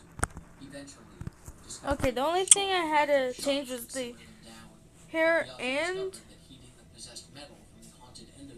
eye color, and also the skin, because but basically they all wear the same thing, which is why, I mean, so does the Mr. House Playhouse characters, but theirs is more like color and stuff, and at least they don't die by demons. Sorry, Connie. But yeah. Haunted material up or down in the manufacturing process, allowing animatronics like Ballora to receive a lot of remnant, while smaller models, like her mini Renas, received just enough to become animated, but lacked higher cognitive skills. William had gone mad with power, considering himself a pastiche of Dr. Frankenstein, but he had reached as far as he could with the remnant he had, so now he needed more of it. He converted Circus Babies Yeah, let me just... into a warehouse where his animatronics would be stored, and created Circus Baby Entertainment and Rental. A service There's where Gilda. people could rent out one or more Okay, let's see which one's next. making him a little muddy on his side. Trying to move away from the bad press associated with Freddy's, Fazbear Entertainment relaunched Chica's Party World with the mediocre melodies. It would shortly fail again. William, who had been kicked off the board of Freddy's by this point, and had also lost a lot of weight from spending countless hours in his office and shop, found out that Freddy's would soon be opening a new location, relaunching 3 years after the previous incident in October of 1987. He hatched a scheme that he would sure allow Gacha house. once and for all. Fazbear Entertainment contacted William to get the old animatronics back. The now decrepit and withered original. Hang on. Balloon Or Boy this. and Mangle, the one that William had made all Yeah, along. I forgot about this. Technically owned, were all taken back to the company. The company outsourced its robotic needs to Okay, a let's different see. company, who came up with the idea for the toy animatronics. William didn't like this. No other robot Sure, manufacturer those sees as was as Disney good as him. princess movies. The Okay, so mediocre, and these new stories based on his characters, so they were I'm gonna hardly get original. another one of my Gacha OCs. Entertainment hooked them up to a criminal database so they could monitor for criminals, assuring the public that this restaurant would be safe. William hatched a scheme. He would get hired at the restaurant under a new name, act as a night security guard, abduct and kill more children, and, with all of the possessed Just this one. under one roof, finally gather enough remnant to bring back his daughter. But this would require a lot of work, Yep. so he enlisted the help of his son, Michael. Okay, now let's go back to World. Completely in the dark about his father's doings. He was gaslit for years about the nightmare animatronics that roamed his house at night, and he had never been told the truth about his sister. But finally, William came clean. At least, about parts of it. He told Michael that Elizabeth had been killed by the animatronic baby in a freak accident, and that he thought she now possessed the machine. But she was broken, defective. There was something holding her back from being herself. He told Mike that the baby animatronic was still governed by the original AI that had powered the machine before she had killed Elizabeth. But if Mike could remove that Okay, hang on. then Elizabeth would take full control and be back to her normal self. List of Disney Mike could help princesses. resurrect his sister. He told him she was being kept in the Circus Baby Rental Center, along with the other Funtime So, animatronics. Snow He White, got Mike a job Cinderella. working Okay, there, Cinderella. giving him a week to put Elizabeth's consciousness back together, while he, William, kidnapped more kids. He would kill them at Freddy's and use their remnant to bring Elizabeth's consciousness back fully.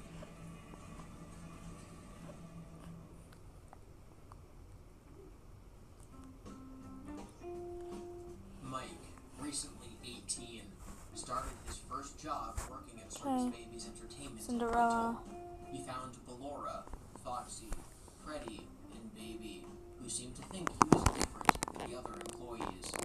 This assured him that his father had been telling the truth, and that his sister was still in there somewhere. On his second If you like the Kuromi too, then let me show you how to get this really cool Kuromi Oh theme. my God. No. He was connected, not just to his home, but also to his mother's and to Fredbear's. He started to get the notion that his father maybe wasn't being as truthful as he appeared. As the week continued, he got closer to Baby, trusting her more and more. One night, Funtime Foxy Just, there we go. retribution for how Mike had used Foxy's visage to scare Cece. This was the beginning of a long pattern of Foxy being the character to cause Mike the most problems. Baby saved him from Foxy, and Mike was sure he would soon be able to save her. On his last day, he went to repair her and removed her AI from her body, believing he was now freeing his sister, but it was already too late. Baby and the other animatronics, Freddy, Foxy, and Ballora, had hatched a plan. They were able to escape onto the surface. They had done it before, but they knew they couldn't walk around as themselves, so they needed a disguise. They thought they recognized Mike. They thought he was William. The son and father looked very similar. And how great would it be to kill the very person who had murdered them in order to free themselves? They all ditched their plastic casings and knotted their endoskeletons together to form an amalgamation called Ennard. Baby had already joined with Ennard when she tasked Mike to remove her AI.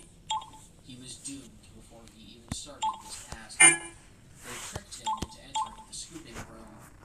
The scoop was a device William had used to inject the animatronics with remnant.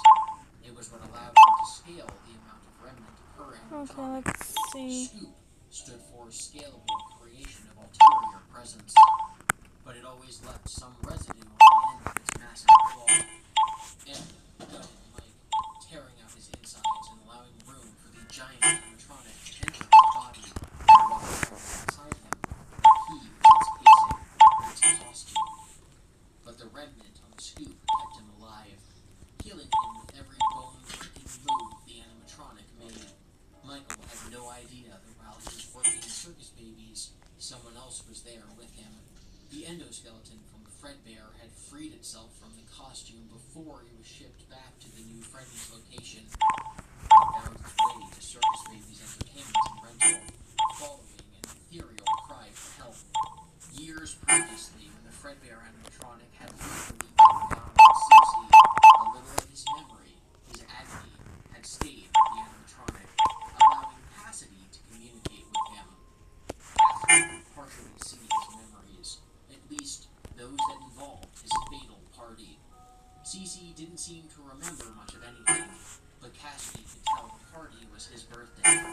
had died, terrified and alone. She followed Cece's pleas and found William's office inside the circus babies, which was connected to the house. There, on his desk, was the possessed Fredbear plush, containing the rest of Cece's remnant, most of Here we his go. memories. Cassidy took it and left, knowing the only way to recombine all of Cece's memories was to reunite the doll, her endoskeleton, and the Fredbear casing together in one place. So she headed to the new Freddy's location. While Mike's body was being puppeted around by horrific monstrosities of nature, Mike was just kind of relaxing. One property of Remnant that William hadn't really been able to test was its effect on living humans. It's unclear if he knew it had healing abilities, although he probably did, because Baby assured Mike he would not die from the procedure. But it's very unlikely that William knew being injected with someone else's remnant would allow Mike to contact them from beyond the grave. The scoop had held remnant from all of William's previous victims, taken from the original animatronics and put into the fun times. Mike was able to see, and partially contact, Gabriel, Fritz, Susie, Jeremy, and Cassidy. And, by extension of contacting Cassidy, he was able to speak with his younger brother once again. Cece's consciousness was so skewered, his memories so scattered, his being so broken, that Mike was barely able to reach him. He told him something terrible had happened, but that he was going to protect him. He wasn't going to let his soul be used to power a horrific machine to do William's bidding. He spoke to Cassidy and told her she needed to find a way to save Cece. Eventually, Mike's body was so battered and bruised that Ennard had to flee his meat puppet and go into the sewers to remain hidden. Mike, in horrific pain, whose eyeballs had exploded and who had every bone in his body broken, slowly started to heal. And as he did, his ability to contact the other side vanished. But now he knew what his father had done. In the name of saving Cece and Elizabeth, he had killed multiple children. He was the bunny killer.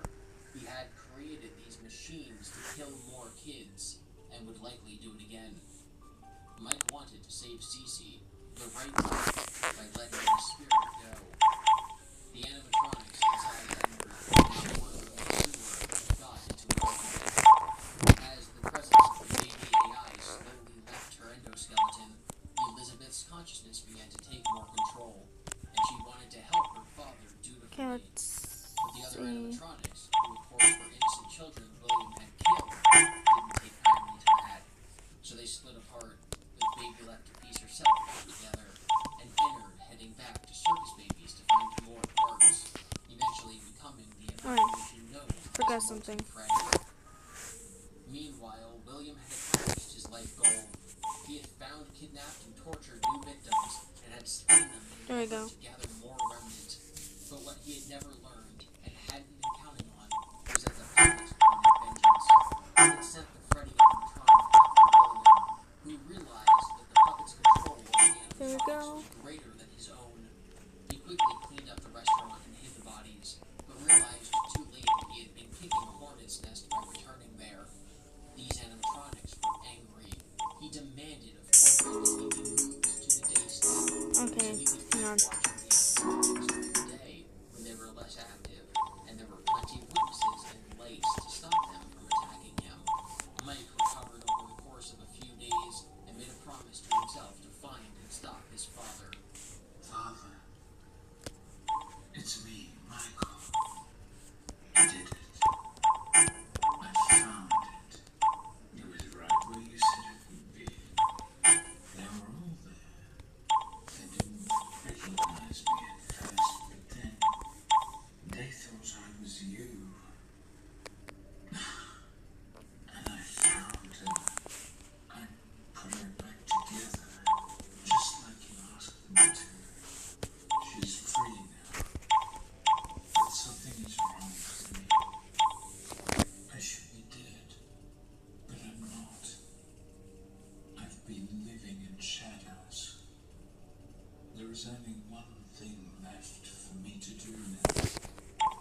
let's Mike approached him while he was fishing by a lake, and the two sat down to see have a what. long conversation. Mike confirmed to Henry everything William had done, and explained to him that there were trapped spirits possessing the animatronics, and that he had been in contact with them. Henry told him things were too far gone, and that there was nothing he could do. Mike said he had a plan to leave breadcrumbs for Cece to reunite his memories into consciousness, but Henry said that the plan would take time. While William had been the robotics genius, Henry had always been more focused on the video games. He theorized that video games might be a possible way to communicate with the spirits in a way that left them, the humans, at no risk. Instead of using Remnant to power animatronic robots, they could use circuit boards and physical arcade cabinets to communicate with the spirits through video games. But Henry said it would take a long time, years, to get across even simple messages, and that it would be like the spirits were frozen in time between attempts. Okay, let me Mike couldn't just wait that long, so he launched into his use plan this. immediately and left Henry, disappointed and angry that the old man wouldn't help him. Mike Here we headed go. back to Freddy's location to confront his father. After William moved to the day shift, Freddy's needed a new nighttime security guard, so they hired Jeremy Fitzgerald. The animatronics were not too pleased with the security guards because William had just killed more kids in front of them, so they started trying to get at Jeremy.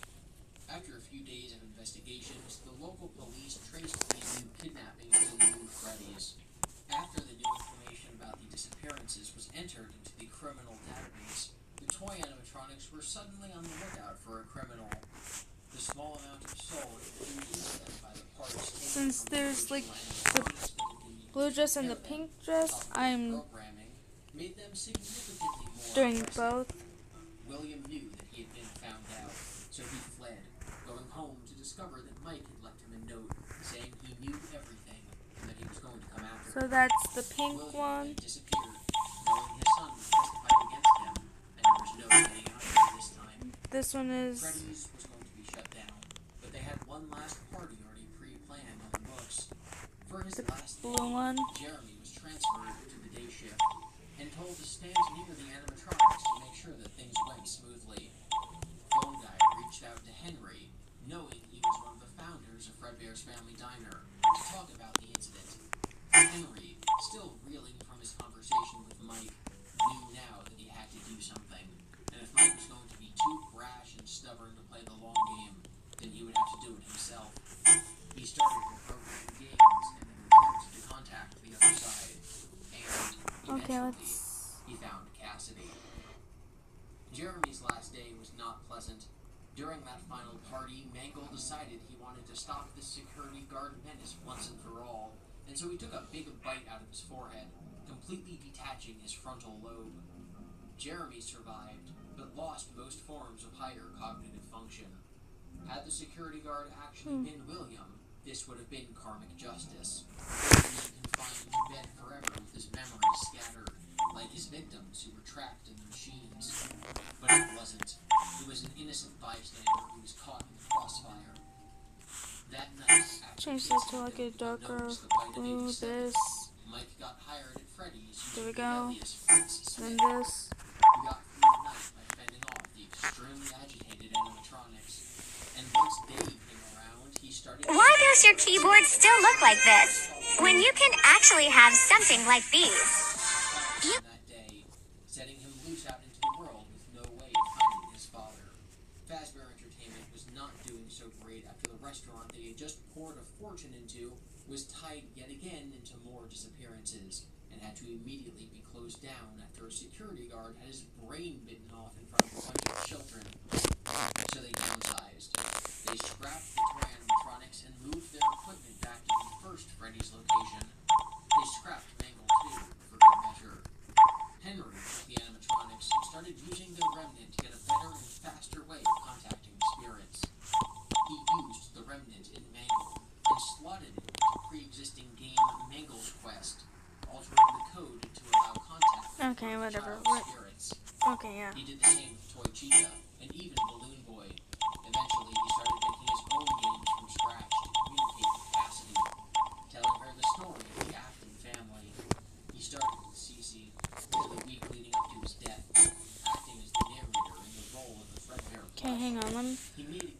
see which one is being scooped by Enner, so Cassidy would understand what Mike had gone through, and he made one for Elizabeth. He made one for Charlie's death, originally trying to hide the fact that the death in question was in fact of Charlie. He didn't want to potentially upset the spirit of his daughter, but eventually he caved in and he told the truth. He used the games to explain how William did his murders, and the games responded back, showing him how the puppet had brought all the spirits back by leading them to possess the animatronics. Then they gave him the most important information they would ever give. The old animatronics had been moved back to the original pizzeria, preparing for a low-budget relaunch. The building was run down and in need of repair, and William was easily able to break in.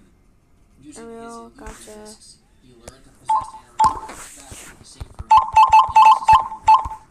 One by one, he destroyed the animatronics that had caused him so much trouble. This would allow him to harvest their remnant once again, and maybe use it once he found Baby, or take it back to his workshop to get the Fredbear flesh, which he didn't realize was missing. But then the unthinkable happened. The spirits, the full ghosts of the children, manifested in front of him. They had been weak, spread out on the multiple animatronics and tossed into metal casings. But here, in the back room, where he had brought their endoskeletons to bring home to his office, in the room where they had all been killed, they were able to finally manifest. They had all been brought together, and their agony from dying in this very room to this very man gave them more power. Cassidy, who had arrived in the building to reunite with the Fredbear casing, saw what was going on. She chose to leave her endoskeleton and walk and find William, hiding in a safe room from the other ghosts. She now knew much more about him, who he was, and what he had done. She chased after him, and he spotted his old spring bodysuit in the corner. It was the suit he had used to murder most of them. There we And go. in the past, he had been able to gain the animatronic's trust by pretending to be Bonnie, not a human. So he thought maybe this would work now, too. He got into the suit, pleased by his own genius, and then the mechanism holding back the spring lock snapped. The suit was old, it had gotten wet, hadn't been used in a long time, but he just rushed to put it on. The suit stabbed, crushed, and mutilated his body, just as he had done to Cassidy all those years ago. He was left to die, perched over on the floor. Cassidy relayed the story to Henry, who rushed to the building to see if it was true. He saw the mass of William's corpse tangled in the suit, and knew that this was a fate befitting such a monster. Killing him and destroying his remnant would be a mercy. And now Henry no longer cared about stopping William. He could focus solely on freeing the spirits. He had Fazbear Entertainment board up the room with William still inside, and went back to making his games. When the third iteration of Freddy's finally launched, they had to salvage what William had left of the old animatronics. They made new casings and created the new Freddy's characters. For several years, Phone Guy acted as the nighttime security guard, until it came time for him to retire toward the end of 1992. Mike had searched the restaurant during the day and found nothing. He knew they really only became active at night, but had no way of being in the building after hours. He resigned himself to giving up on his quest, his trail of breadcrumbs doing nothing to help Cece, and having no idea where his father went. That was until Phone Guy retired in November of 92, and the nighttime security guard job opened up again. Mike immediately applied, changing his last name to Schmidt to hide his association with his criminal father. Little did he know, but Phone Guy had been killed on his last shift, one day away from retirement. Mike worked at Freddy's for several days, feeling the place out, until something happened that changed him forever. The Fredbear Springlock suit appeared to him, almost as a hallucination. Posters on the walls and the sign outside Pirate Cove would sometimes change to the text, "It's me." Mike realized that this vision of Fredbear was Cece trying to communicate. He had regained enough of his memory to recognize Mike, and was trying to find him. Mike immediately volunteered to work overtime, even after finding out Phone Guy had died, and used these last days to investigate the animatronics, until he was found out again by the company down a month later, and the animatronics scattered to the wind, being sold off, lost, destroyed, or simply forgotten about. Mike had failed his task. It had been 9 years since he had accidentally gotten his brother killed, and he had lost his last chance to help him. Cassidy, meanwhile, was on a quest of her own. She was finding other spirits in their animatronic forms digitally, uniting them, speaking to them, working on a way to combine all of their memories and getting them all together to finally give Cece one happy day to remember everything and to allow himself to move on. They were almost there. Time, of course, was little matter to Cassidy or any of the spirits, who were not bound to reality the same way that the others were. 20 years passed, and the world moved on from the murders and disappearances at the Freddy's locations. Fazbear Entertainment had become a thing of the past. All the while, Cassidy was learning about that past. Henry was experimenting with robotics, circuit boards, and Remnant, and Mike was beating himself up over failing to achieve his most crucial life goal. Then, in 2015, Freddy Fazbear's came back in a big way. The small horror attraction gained the rights to the Fazbear name and trademarks, and planned to open a funhouse named Fazbear's Frights. It would be stocked with as much memorabilia as they could salvage, along with original arcade cabinets, animatronic pieces, and an authentic security office. They needed a real security guard to watch the place, but also wanted him to be part of the show, playing the role of the Freddy security guard. The night guard at Fazbear's Frights would have the inverse role of the night guard at a real Freddy's. Nighttime would be when people were visiting the horror attraction, and so the guard's job would be to make sure people weren't taking or breaking anything. When this position opened up after so many years, Mike leapt at the opportunity to investigate Freddy's again. Bringing all those Freddy artifacts together might help him communicate again with the lost souls. Mike was brought on and hired before the location opened. For the first few days, he acted as an actual security guard, just monitoring the empty building. One of the props the company had crafted was an activity board themed around with the classic animatronics. Mike, bored in the office, flipped through the book, jotting down notes, jokes, and sketching out small cartoons. He didn't notice that the text of the book was changing, just like the posters and signs from the old Freddy's locations, indicating the presence of a strong spiritual force, indicating the presence of Fredbear, of Cassidy, and his brother Cece. Being back in Freddy's location brought back unwanted thoughts and feelings that he had been repressing for many years.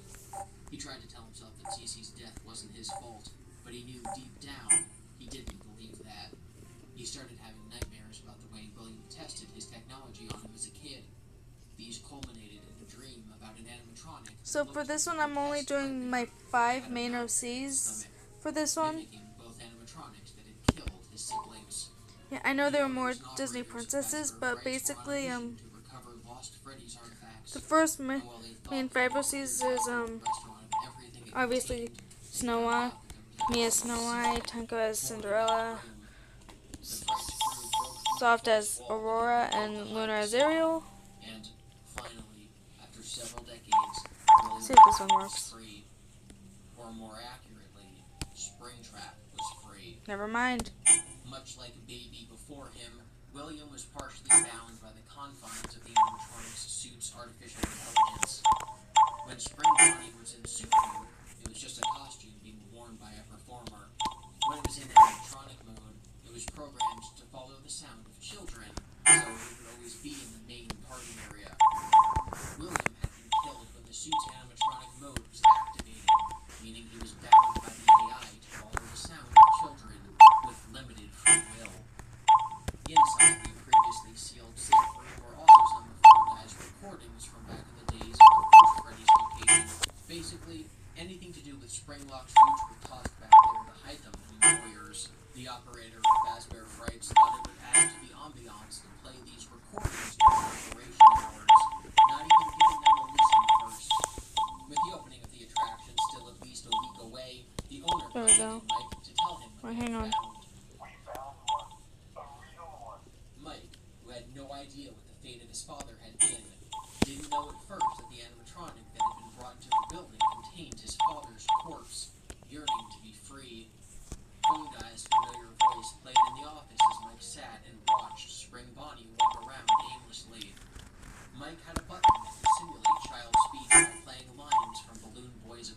locks in any room he wanted, and he used this to continually lure Springtrap away from him. But as the days passed by, and he heard more and more of Poltergeist messages, the picture became very clear. The spring-locked suits were death traps that Fazbear Entertainment tried to sweep under the rug. They knew that one had been used in the missing children's incident. This suit had been found behind a false wall in the original Freddy's location, where Mike had spent a week of his life 20 years ago.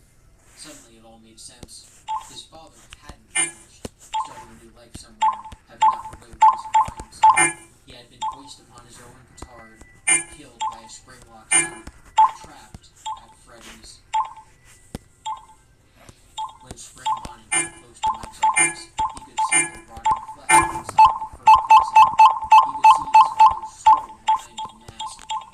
Mike did the only thing he thought sensible to do. He lit a match and burned the entire building to the ground. He knew it would be blamed on faulty wiring, and he ran away with his life, watching the building burn, thinking there was no way his father would escape this time. But escape he did. Henry, of course, knew about his capture by the fire, but had no idea Mike was involved. The parallel path the two had set out on after their initial argument all those years ago had never crossed again. They hadn't communicated, hadn't been able to plan together, were both working alone toward the same goal. The surviving items from Fazbear Frights were put up for auction, and Henry jumped in and scooped them all up. After the fire, Mike's annotated notebook was also salvaged, untouched by the fire in an almost supernatural way. The new Fazbear Entertainment bought it and intended to distribute it to the next guard hired at their new location, crossing out and censoring sections about Springlock suits. Henry devised a plan to end everything once and for all. His decision to leave William rotting in his own suit had backfired. Now he was free. He had learned of the existence of Enner from his communications with Cassidy, and, of course, his daughter was still out there somewhere. He built a robot named Lefty, which stood for lure, encapsulate, fuse, transport, extract. It emitted the same signal as Charlie's bracelet, which he knew would attract the puppet. Lefty would then open and trap the puppet within, physically fusing to its body to prevent escape. It would administer small shocks, and constantly play the puppet's soothing music box song to keep him docile. Then it would bring the puppet back to Henry. But Henry still had to find the others. William was out there, Baby was out there, Molten Freddy was out there, and Henry thought of a scheme to bring them all back together in one place. He bought the old Fredbear's Family Diner building from whoever the last owner was in decades after Henry had last run the place. He converted it to a Freddy's location, advertising it as the big Freddy's comeback. Inside, he built a labyrinth of sound and smells, of misdirection, with no exit, a maze, a trap. Endless circles of fake child laughter and the smells of a Freddy's restaurant, luring William, Elizabeth, and Molten Freddy toward new victims. New victims that they would never reach. Henry put up a help wanted ad to hire someone to run the building. They would run the day shift, buy new equipment, schedule parties, manage the floor, and do some end-of-night tasks. Henry left recorded messages. You know what? This kind of makes sense. I mean, Midnight's color is yellow and stuff. Of course, he knew Lefty, William, and Elizabeth It's and kind Molten of Freddy funny. show their faces, and they had to be brought inside and locked away. And for Once they had all been gathered, Lunar Henry over here, implemented yes, his the plan. original He knew Ariel, melting not. the imprinted metal Yeah. would destroy Remnant. It kind of makes sense because she was pink, but at least Hanako has some sort of blue, but it also has red and yellow, like this. Seeing Tenku in blue though, that this looks weird. It's oft not in purple. I mean, pink and blue do make like the kind of purple that she has. After not too long, the man who had applied to run the new pizzeria was Michael Afton. Henry stared at his trap, his box, and realized he had accomplished more than he had hoped. He had gathered together all the Aftons, himself and his daughter, and all that was left of the remnant from the missing children, and they were inside a furnace, ready to be destroyed. Henry, waiting inside the building for the moment of truth,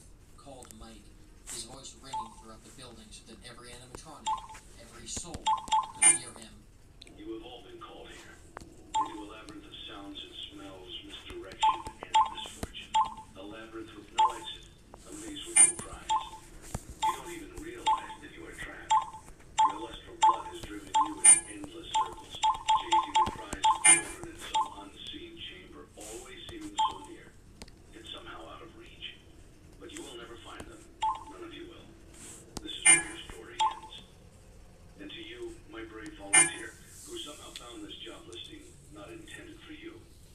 Although there was a way out planned for you, I have a feeling that's not what you want. I have a feeling that you are right where you want to be. I am remaining as well. I am nearby. This place will not be remembered, and the memory of everything that started this can finally begin to fade away, as the agony of every tragedy should. And to you monsters trapped in the corridors, be still, and give up your spirits. They don't belong to you. For most of you, I believe there is peace, and perhaps more, waiting for you after the smoke clears. Although for one of you, the darkest pit of hell has opened to swallow you whole. So don't keep the devil waiting, old friend. My daughter, if you can hear me, I knew you would return as well. It's in your nature to protect the innocent.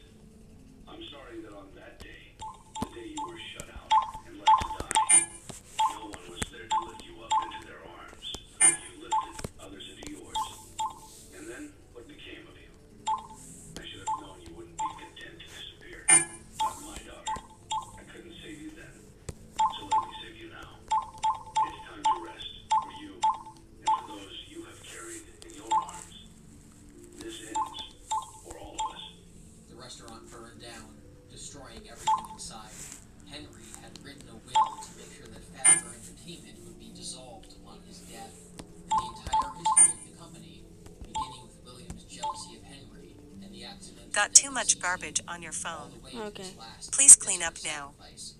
Storage full? But Henry forgot one thing. Cassidy was still out there. Her rage unmatched, her hatred eternal. Cassidy refused to let William die. He couldn't get off the hook that easily. She devised a perfect form of torment for him, making him sit in a room, fending off every single threat he had created. She trapped the souls of the children to further torment William. Even Henry was forced to continue this punishment for William, although for Henry, he was in his own form of torture. His plan had failed. The souls had not moved on. He was stuck in the same place he had been all those years ago, sitting idly by a pond, not helping, not doing anything. But he had learned from his past mistake.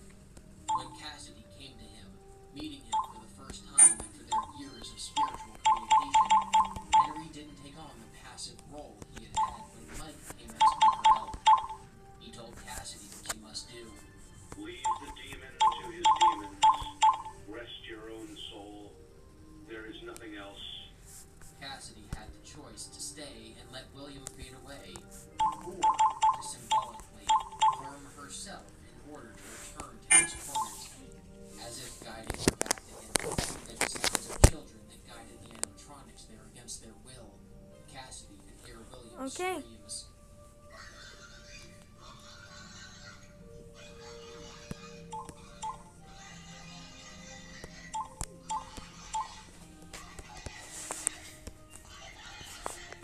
So she chose the latter. She joined him once again and continued to torment him, trapping everyone there against their wills. But Charlie, the souls of the missing children were finally reunited, along with Cece and Charlie. They were reunited in the place that looked and felt like a Freddy's location, the perfect place for them all to. Okay, so fun fact, Hanko's favorite Disney movie is actually Snow White, and I'm surprised that I did not do her as Snow White. Yeah. The visage of the bullies who had killed him finally faded. He donned his Fredbear mask, finally making amends with the character that had killed him, and the souls all finally moved on.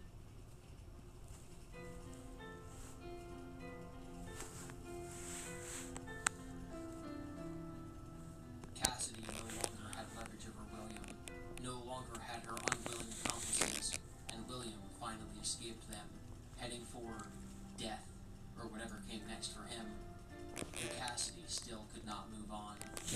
cafe. William, but she still had to defeat the idea of him. Mike, Cece, and Elizabeth were finally reunited, together and whole. And while the memory of this family will never and should never fade, the agony of their tragedy has.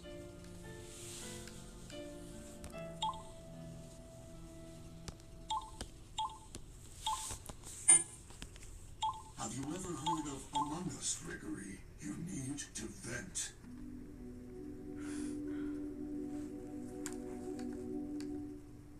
Of course, the story of Freddy Fazbear isn't over.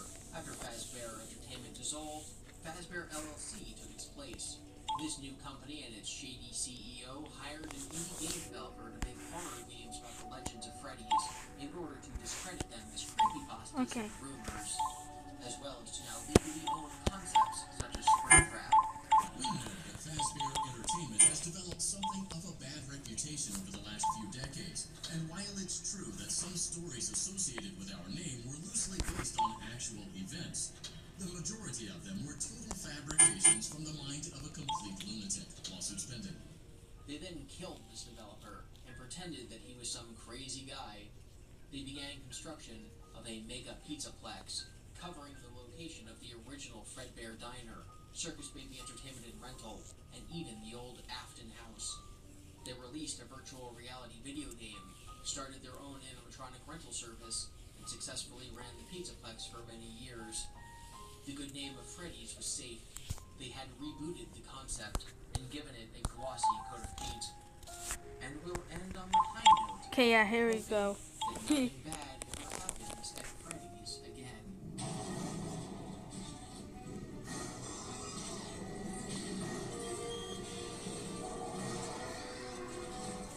That's all for next time. Oh, yeah. Fun fact, two aspects of this video came to me in dreams. Midnight Motorist, think about an NCI kid, came to me in a dream. I then Googled it and found out that this was actually a very common theory, but that's how I came to that conclusion. That problem was entirely solved by my Lavenders, subconscious. Piggy, The Next And then Generation, this box also Hippie. came to me in a dream.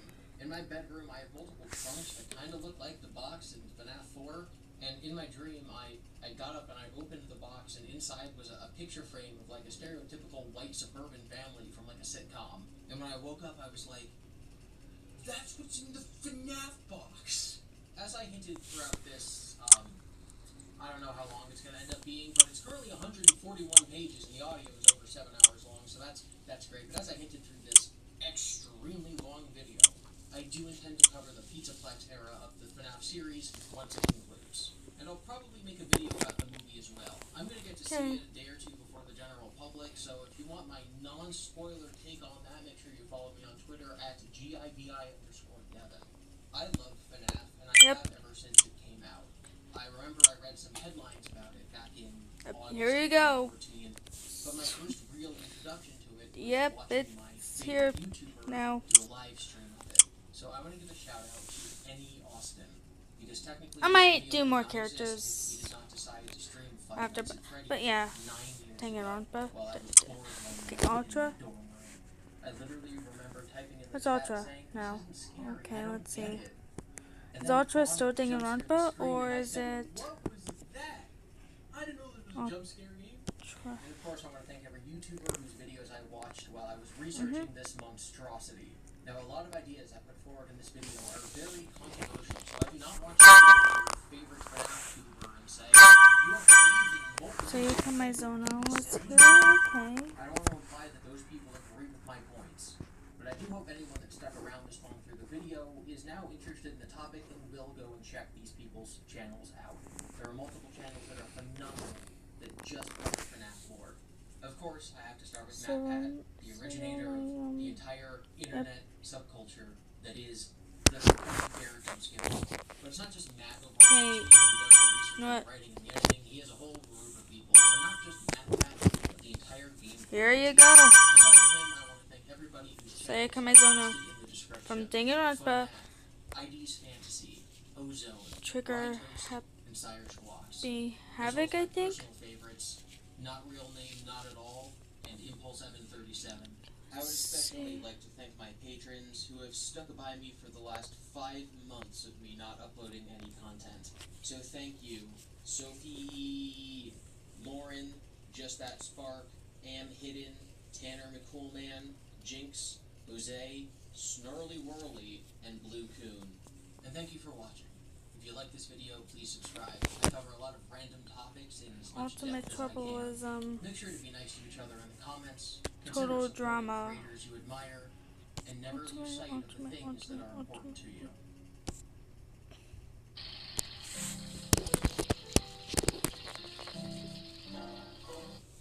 Congratulations! You've completed a single 5 Nights at Freddy's video, and you've done it in such a lackluster way that no one is proud or disappointed. It's a fine line to walk, but you did it. Completing your video with such an efficient level of laziness that we're surprised that you're able to dress yourself in the morning. While such a minimalist work ethic is rare, it doesn't mean that we want you on the team. In fact, it means that you should look for employment elsewhere. You should be proud you stood on 2 feet and convinced someone that you could do something, when in fact, you couldn't. Now get out.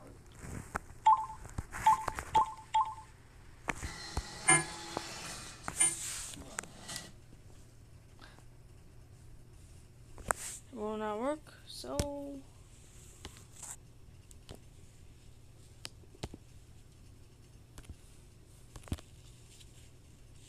there you go, problem solved.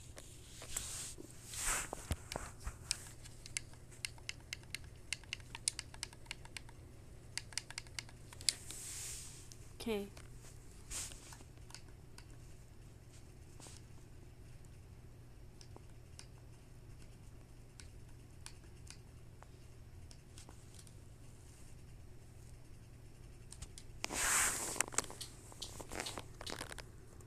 Five Nights at Freddy's is a game series which has a deeper, well-hidden story about a man, his family, and the people he involved in his life. In this video, I present to you my take on that very story. Don't forget to quickly scroll down, subscribe, turn on notifications, like the video, scroll back up, and please enjoy the combination of where I put my heart, soul, and time into the past few.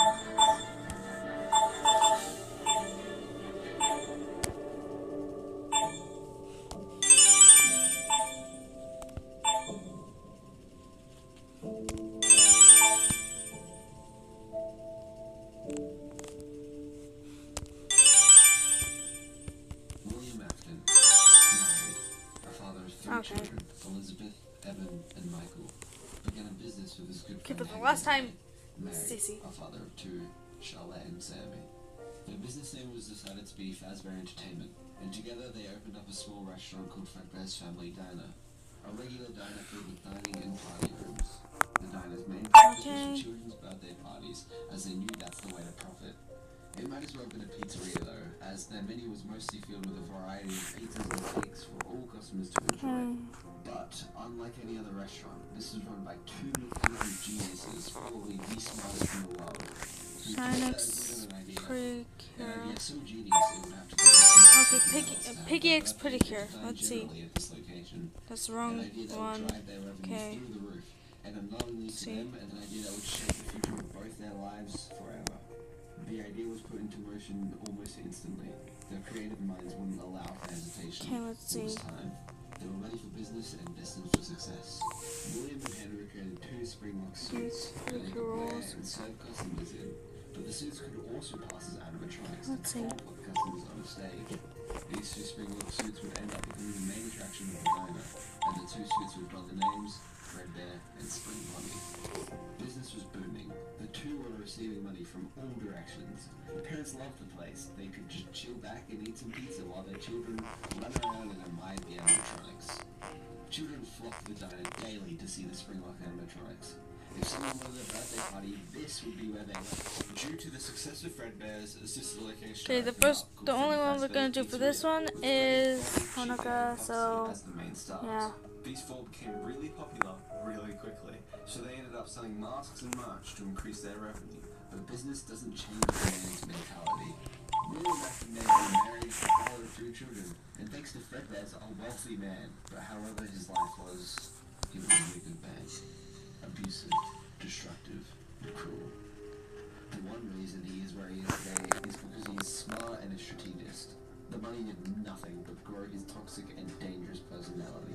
He looked to Spring Bonnie, and then out to his pizzeria he helped to create.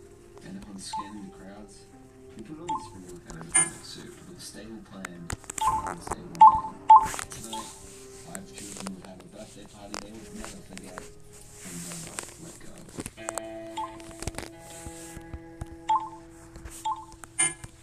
5 children were having a grand time at a birthday party in the pizzeria until randomly the yellow Spring Bonnie came over to them, and after playing with their minds and corrupting their thoughts, the Springlock animatronic successfully lured them into the back room of the pizzeria.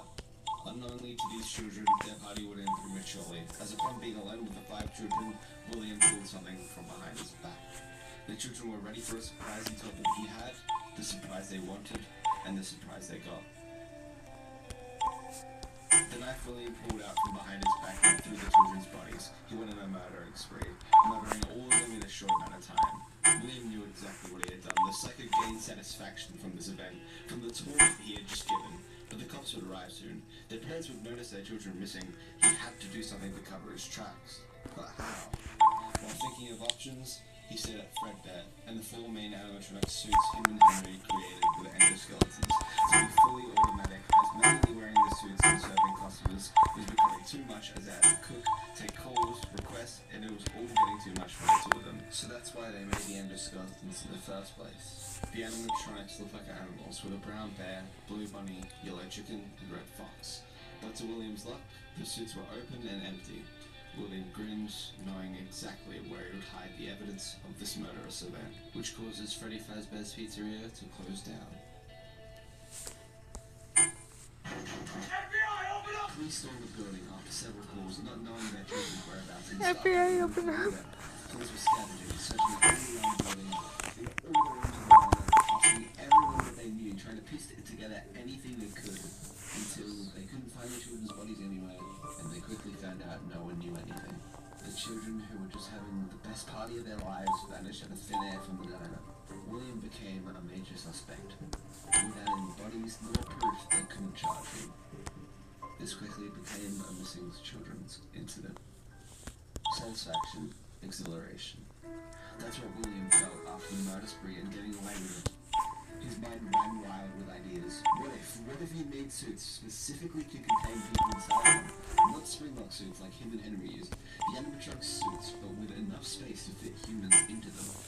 They couldn't contain adults because they might be too tall or too big. There would be way too much individuality between adults.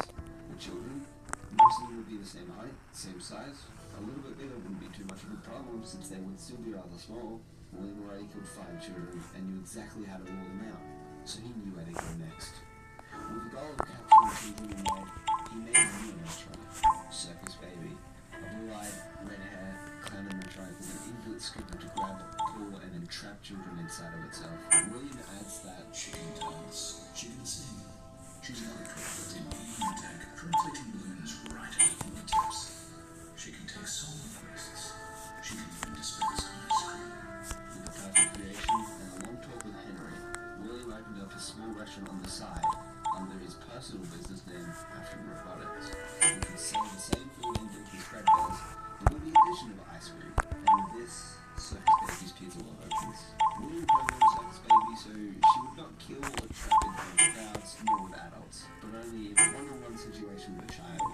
And William knew that the animatronic had to contain some sort of artificial consciousness. So how would he get that?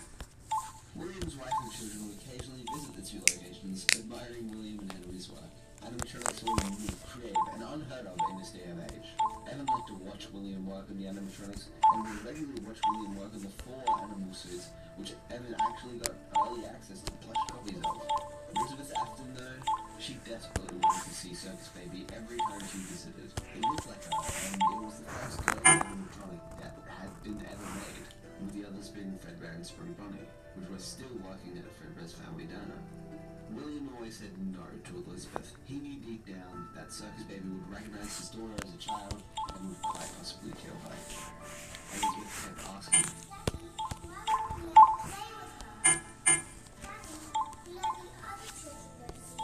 Okay.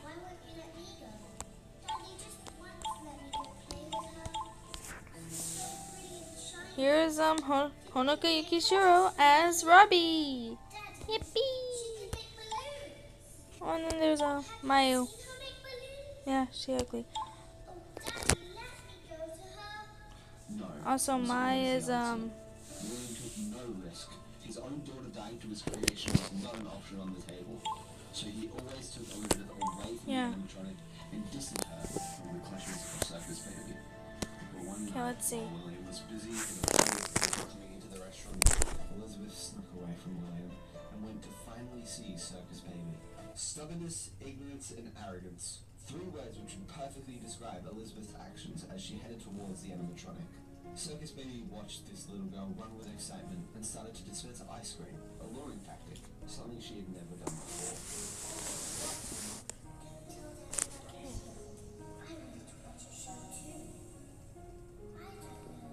Oh, it's 6.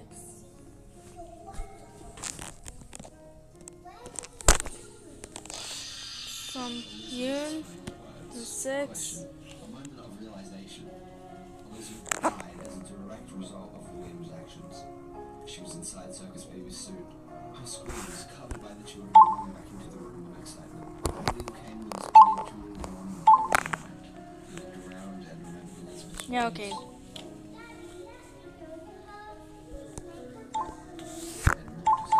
Here you go. And the first beheaded one. No, he should have. And No, she shouldn't have been so stubborn. No, yes, no. William couldn't put together a single coherent thought in his mind. A psycho losing a loved one is not going to go well. He shut the restaurant instantly, and for a whole month, the Circus Baby's lit green eyes. If anyone can retell the story of these events the best, it's Circus Baby herself. I was in a small room with balloons and a few tables. No one sat at the tables, though. but children run in and out. Those are the children. I'm not sure why. I was always acutely aware of how many there were in a room with me. This isn't the special. Did you know that? I can make ice cream. Although I only did it once. There were fewer, then 3, then 2, Then 1. Something happened. Oh, hang on. There was Some the universal one. a little girl. Da na na na na na na na na na na na na na na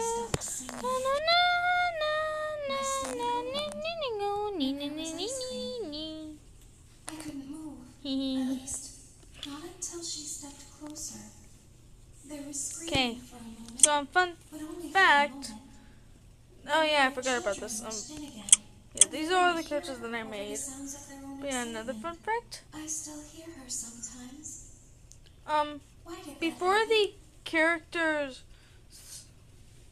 So you want to step up your door game? before the events of Piggy and before the redesigns, they actually were wearing the their original Peppa Pig outfits. Except this one, this was just the Piggy version of Baldy. I'm sorry. Teacher was just wearing the green coat that she has, but also mix of purple. Despite the original.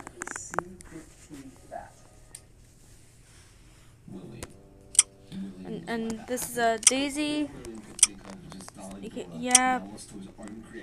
Ugly. Kitty or Candy is what she's called. And then the hamster. Lost to any one of his creations. William knew Michael was old enough that the animatronics wouldn't kill him, although he still wanted him away. But William must have raised his children wrong, as Evan becomes stubborn and decides to go to Fredbear's family diner either way, obviously without his father's permission. But unknowingly to Evan, William knew about this. He's the co-owner of the restaurant Evan was sneaking off to. Of course he would know. So knowing that stubbornness, ignorance, and arrogance caused Elizabeth's death, and seeing Evan follow in her footsteps, William crafted a plan that would hopefully stop Evan from visiting the restaurant for good. One midnight, Evan awoke to the sound of someone walking down his bedroom halls. Evan hopped out of bed and ran towards his door. Yeah, there you go. It's just these ones so far. Evan slammed the door shut, and after hearing more footsteps, He reopened the door and the animatronic was gone, but then he heard rattling coming from his bed. William monitored Evan in an underground location he was yet to open to the public or anyone. He made sound illusion discs, which employ a high-pitched frequency just outside of the normal range of a human brain. This frequency is used to overload the human brain, changing the listener's perception of whatever the emitter wants them to see. He used this to create illusions of animatronics that he knew Evan had seen, to make sure Evan never went back to Fredbear's. William knew Evan would think these were nightmares that he could strangely remember, but William made sure all of it actually happens to Evan when he's awake, so he remembers them more quickly to keep the fear level raised. He would make sure the illusions disappear at 6 a.m. each night, a time which Evan would begin to treasure. During the day, Evan would go to Fredbear's slightly more scared each time. William's plan was working. Michael, Evan's older brother, unknowingly to himself, was actually helping William during all of this, continuously scaring Evan with a foxy mask. William saw this as an okay thing to do and allowed this to happen during the daytime, as it would help Evan be more afraid to go back to Fredbear's. Here's encouraged Michael to do this, Cece and George, Ruby. Michael didn't do it for the same reasons as William. That's supposed to be Luz. Did not finish. Michael organized Evan's birthday party to be at Fredbear's, and he told all the kids in town about it. After Evan talks to the kids, he goes inside his house to find William and talk to him about it. But Michael gets him first and scares him again with the foxy mask. Michael knew that he could get Evan inside the diner if he really wanted to, by just being himself, a bad brother. Match, puppy playtime. So let's go into this. To make sure he could. And by the end of it, he ended up locking Evan inside the back room of the diner for a few minutes. After letting Evan out to run and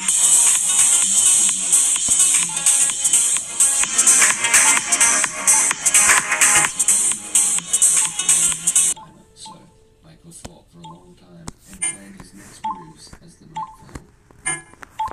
Michael brought 3 friends along. If Michael himself couldn't bully Evan to the diner, maybe 3 more bullies just like him could. They did exactly that. They forced Evan into the diner for his party. Evan pleaded to them all, saying he wants to leave, but Michael only suggested Evan got closer to the 2 Springlock suits. He knew getting Evan face to face with the animatronic would scare Evan the most. So they picked Evan up from the ground and carried him. Evan was shaking like crazy, pleading to them all that he didn't want to go, he didn't want to be there, he didn't want to be there. But they kept walking closer and closer to Fredbear and Spring Bonnie until they were right in front of their stage. It's a nice puppy playtime. She thought he moved Evan off of their arms to make his head and Bonnie to be inside of Fredbear's mouth. For Michael, this was the best he could do to scare Evan, have him right inside the thing he feared the most. Evan was crying and shaking like he never had before, and Michael even felt some sympathy for him, and they watched it happen right in front of them, and they laughed. One thing that no one knew besides William and Henry about the Springlock suits, which Evan was now trapped inside the mouth of, was that Springlock failures could occur. These would happen when the locks that are holding the endoskeleton in the forward position to allow a human to be in the suit break. This causes the endoskeleton to spring into its usual position, and anyone caught inside the suit when this happens will be impaled and crushed. The second way these accidents can occur is when an employee fails to correctly wind the springlocks all the way up, causing them to burst on the person inside. William Henry knew about these, and always made sure to handle them correctly to avoid any fatal injuries to other staff and themselves. Evan's rivers of tears poured onto Fredbear's springlock suit, which caused the springlocks to interact with water and moisture, causing Fredbear to spring into its usual position, which intended Fredbear's mouth being shut. So Fredbear's mouth is shut with Evan inside of it, causing Fredbear to break Evan's skull and cause fatal damage to his head. Fredbear essentially bit down onto him in the span of a second. Michael and his friends watched as blood dripped from the suit. William instantly heard about what happened and rushed to the diner. It was panic, a mad scramble to save Evan from death. The ambulance, police, anything you could think of, all rushed to the diner, and Evan was sent to hospital immediately. William had no time to blame Michael nor himself. They went to the hospital and watched as Evan was in a coma. Throughout Evan's coma, he had one repeating, seemingly endless nightmare. It was like the nights he had just been going through this past week. He started out his bed and tried to survive being hunted by nightmarish animatronics.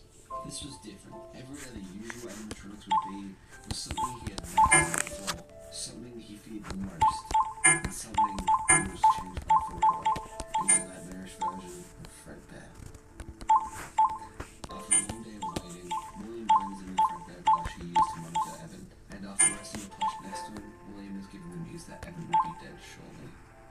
behind Evan's hands, the same way the red plush was at his neck. Within Evan's coma, at 6 a.m., he shut his eyes and reopened them to see the plush Fredbear, who was like his closest friend, and the 4 plush animatronics behind it. In the real world, Michael said goodbyes first. Can you hear me? I don't know if he could hear me. I'm sorry. And Michael left William to be alone. hey, here's a William said his final words to fun Evan, saying, fact. "You're broken. You're still your friends. You still want me back? I'm still here. So, I will be back together." And William ever since Hanako has been a child, she has been a fan of smiling critters and stuff. for one more time before shutting his eyes. William got up and walked out of the room, hearing the sound of Evan's So own yeah. heartbeat far away.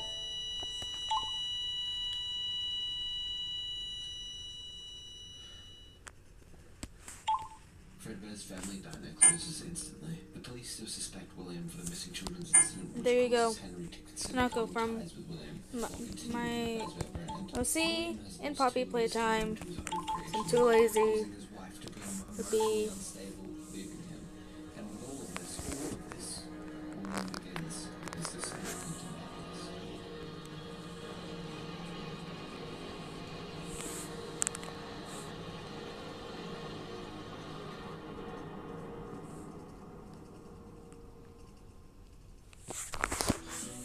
Pastry.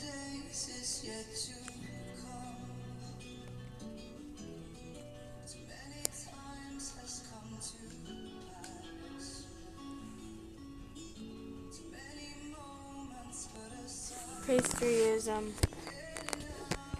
gender band versions. Do I have? Yes, I do. Despite the name, hurricanes are not the leading cause of death of the children of Hurricane Utah. The small remote city surrounding the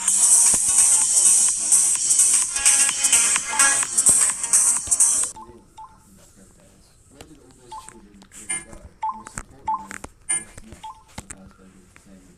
Henry and Emily fought for days, weeks, months. How can the business possibly come back from this? How can he fix all those issues and bring people in? There are so many companies with the previous location. To name a few, Springboard Suits failed massively, killing William's child and being an extremely dangerous idea to begin with. The work in progress animatronics from Fredbear's need more time, as now Henry will be completely taking over their construction. William Afton is still a major suspect of the Lucy children's incident. Henry would not be so quick to work with him again would soon have to solve it. The fact that the incident even happened in the first place was bad enough. They needed more security. Henry thought and came up with one easy, seemingly simple solution. Remove the problems that distort the Fredbear name. Instead of doing it solo, Henry needed to take Fazbear Entertainment to the next level in business by creating a team. A team of hard-working managers, shift workers, chefs, accountants, executives, and so much more. Who really will fund this team the profits made off of Fredbear's family diner. This new team had their first meeting and discussed what to do with the animatronics. And together, they eventually decided to move the previous animatronics, such as the work-in-progress bear, bunny, chicken, and fox, into parts and services. A new room in a new location. The company began working on new toy animatronics, which they decided would be classic-looking animatronics, with one spring-off suits, with a normal suit with an endoscope on the side, with fully functional fingers, head-shaped feet, eyelashes, and facial appearances reminiscent of ventriloquist doll. They also wanted to include some new, unique, different animatronics to the brand, which they eventually created. The Stormware Child animatronic, which the children can relate to. Unlike the animatronic, this is more human-looking. This animatronic held a sign in one hand, saying exactly what was being held in the other. This animatronic was called Balloon Boy. Now only 2 problems remain: William and security, which Henry vowed to solve on his own, and in his mind, only he could do it right. Upon thinking over several days while his company records the location, which would be a jewelers at Fredbear's, he knew William could not be attached to the company anymore. Having a man thought to be the murderer of 5 children, co-owning the restaurant, no, even being in their team would be the worst look for the children's entertainment company with their specific demographics. So, Henry will need a source of security, some sort of way to allow everyone in, but keep William out. After several nights of coming up with different ideas, he eventually said they would be able to tell whether it was William or not. Okay. There was no evidence this wouldn't work, so Henry began making and then putting his idea into motion. Henry wanted nothing more than the safety of his customers. He didn't want to lose all those kids and watch all their lives be taken away. And unlike William,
Okay. Frustration, Here you go. instability. These emotions are what the psychotic monster that was William after himself felt. Elizabeth first. Noah Evan, his wife became unstable, but what about him? The night of Evan's death, William went back to the now closed Fredbear's. He looked coldly at the animatronic and muttered at his son. William was filled with nothing he wanted to see Fredbear fall, so he grabbed whatever he could and began demolishing Fredbear. Ever so slowly, with each hit, the life was being drained out of the Springbok suit's eyes until it was a pile of animatronic dung and to stay the day of the animatronics. Destroyed or not, the damage Fredbear caused had already been done. The damage Michael caused. William blamed Michael for taking it too far, for causing Evan to cry inside his suit's mouth, causing Fredbear to kill him. Hatred filled William's veins. Okay, now this one. FNAF. It's an order of our animatronic first.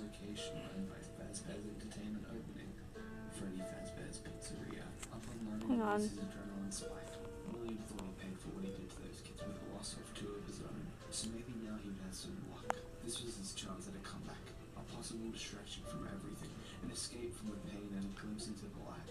William drove to this new location, Henry waiting his arrival at the front door. William got out of his car and headed towards his new opportunity. Come on, you know you can't be here. Don't make this more difficult than it has to be. William's excitement turned into shock. His stomach screaming thanks to what felt like a gunshot. Henry, we're the co-owners of this franchise. Okay, let's see. Confusion. FNAF. William mutters. Are you kidding me? After everything. You mean after everything you caused, which you're responsible for, including killing those innocent kids? William opened his mouth to deny. Don't even. We can all see the truth in between the lines, William. Henry, I need this. After all that's happened to me, I've suffered long enough. You are not the victim here, William.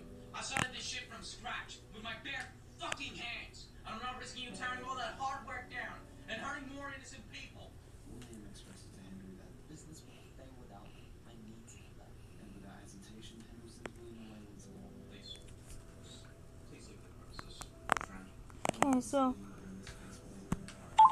He gets into his car and drives away slowly. Henry won the argument and stands with joy as he finally sees William. Okay, since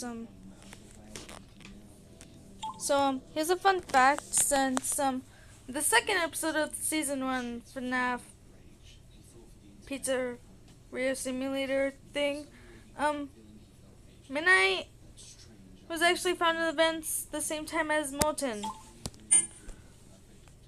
So yeah. And also this right here is Maddie. Okay, she cute. She is so. Oh, Maddie's cute. And don't ask why Maddie and Midnight are just peace and bad and peace. So there was something that I was doing. Oh yes, and that's Hopi. Yeah, that's Hopi's new design, by the way.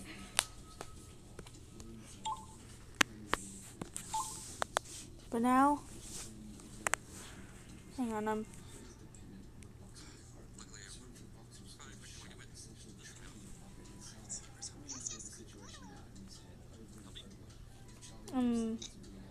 hang on.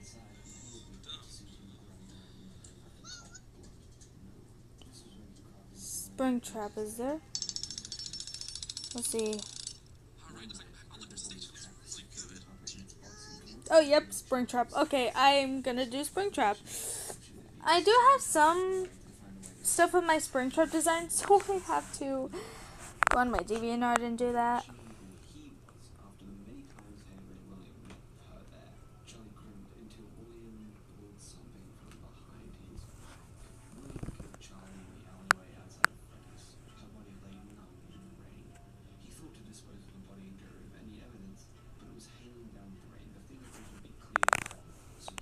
Okay. And also, if you've seen my DeviantArt, I did put a thing that says Helpy's back, so I might do that with Afton 2, and yeah, after this. Also, if you've seen my DeviantArt, I did post something recently that was a Chloe and Red from Descendants. My first ever Descendants thing. So, yeah.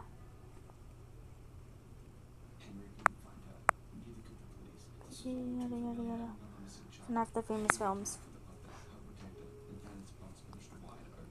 I just have a whole thing of just FNAF, the famous films AU from FNAF. Henry wasn't stupid. He knew it was William who did this.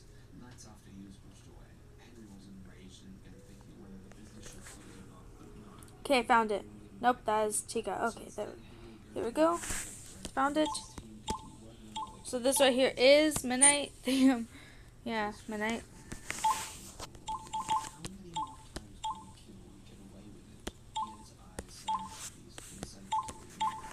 Let's see. This is gonna be basically my old Afton design, but in my new style. Yeah. Right here. Right here. And this. This.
Okay, let's see.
see.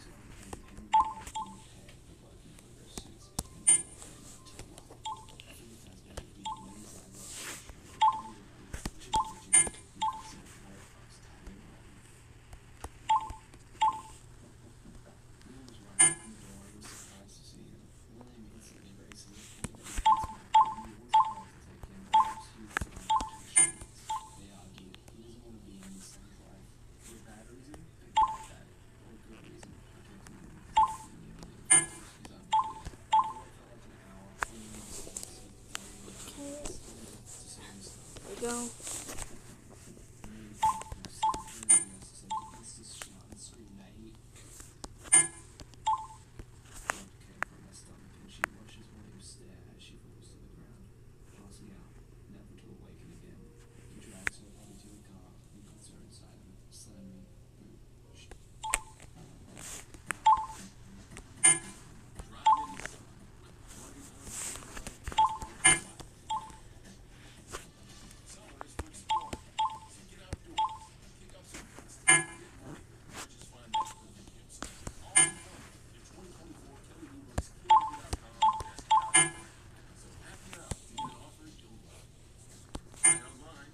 Okay, let's see. So, see,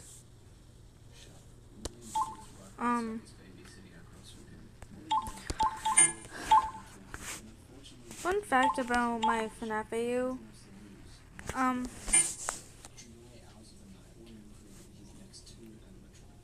even though in, like, season 5 and the end of season 4 of what, Brian has done, Hanako still forgave him very quickly, because basically, in my AU, Hanako's Charlie, apparently.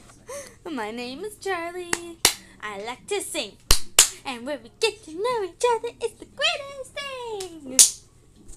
thing. My name's Apprentice. I like to build.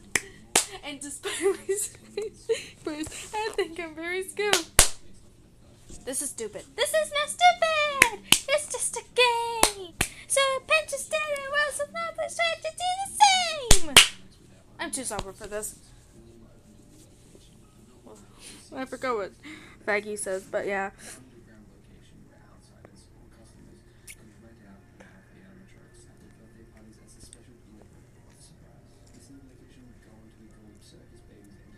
Okay. Brownies. So no.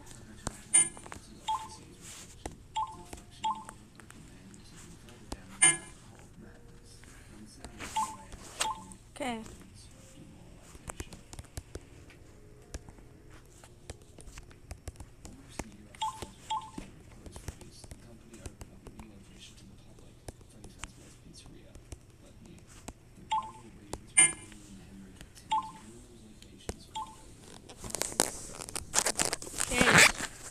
We got Afton here.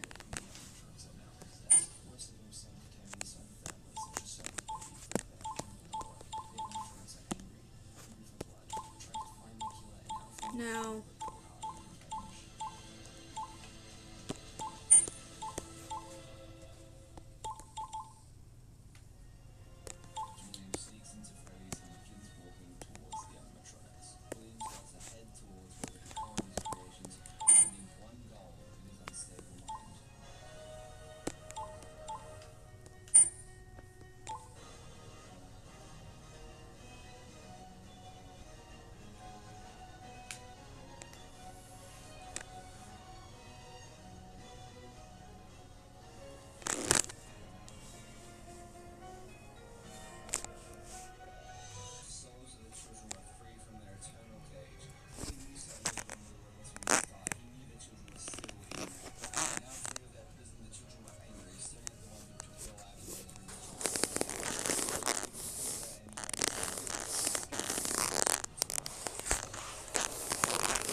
Okay.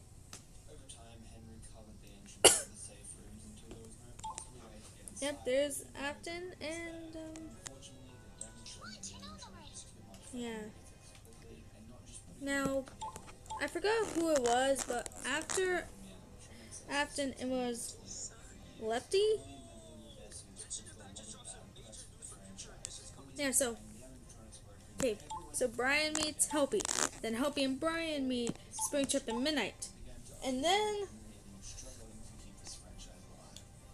Springtrap, Helpy, Brian, and Midnight meet Lefty, right? I think that's the order. Okay, shut up, Brian. I'm actually going through the Famous Films videos because the only animatronics that I'm gonna do is Springtrap and Lefty. Yes, that's Lefty. Now shut up. Now I know Lefty doesn't talk until later on, but until like a few episodes, but I don't care. I'm putting Lefty. I miss Lefty. His death still hurts. Okay, let's see. Let me try and find an old version of Lefty. Oh, hey, my old versions of the gacha characters. William going missing wasn't too Yeah. much of a surprise to Michael, as his father always goes missing throughout the night or during the day. But as time passed and the weeks went by, Michael began to realize his father's absence was going to Oh, yeah, okay. Brian had the grimace. Why am I drinking it? tells Michael to look at the other locations his father works at. So Michael traveled to the only other location open at the time that his father owns, Circus Babies Entertainment and Rentals. Going down the elevator, Michael thinks of everything. Okay, some brotherly sisterly relationship with Twisted Bonnie and Twisted Midnight. Tears and breakdowns. Obviously, he knew Elizabeth had died, but he was never once told how. He couldn't ask his mother after the divorce and William's advice to stay away from her. He knew William knew how Elizabeth died, but he never mentioned that to him, nor asked William how it happened. But maybe now, after his father's disappearance, Michael could find him and finally ask what happened to her and get some sort of closure. The doors of the elevator opened suddenly, and Michael went towards the primary control module. This is when he realized something. Michael lost enough already. He would do anything to find his father, even if it meant he was mistaken for a late-night technician. Hiding under a desk, hiding from animatronics, hunting in the dark, and fixing broken animatronics was some much-needed advice of course. Okay, let's see. Copy. This location on the third until Michael was afraid inside the scoop room. He was stuck inside the springlock suit. At the same time, he watched his brother get brutally murdered inside them. He next thought until he was given a warning not to activate the springlocks. Circus Baby goes over to tell Michael what the room really is about, a machine called the Scooper. But before Baby can begin explaining, two technicians were Okay. Okay, bring it over. Forward. One. More. Okay, stop. Set it down. Watch the step. What happened to it this time? Just seems like these things can go a day without breaking down. Who knows? All the same. Like, I have to be somewhere in 15 minutes. This place gives me the creeps. Let me just get this over with.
Okay.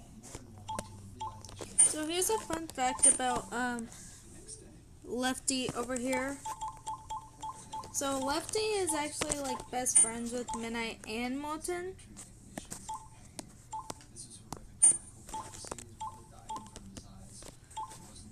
So before Lefty died and stuff,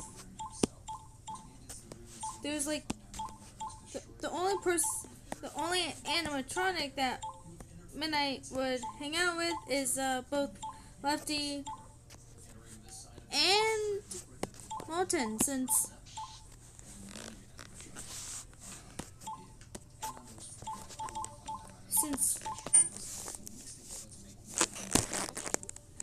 um since Lefty is friends with Molten, and yeah, you probably get it if you watched if you've seen my FNAF stuff on DeviantArt. Yippee!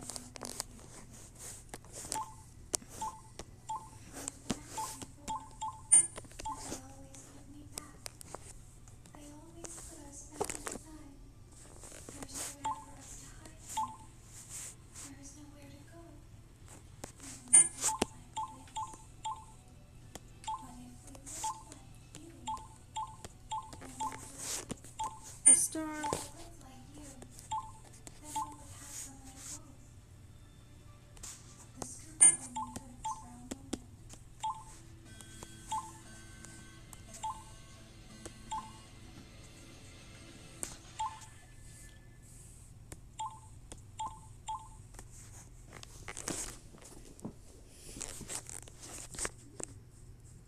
The animatronic put itself inside of Michael's corpse. This was how they would escape, looking like a human would work.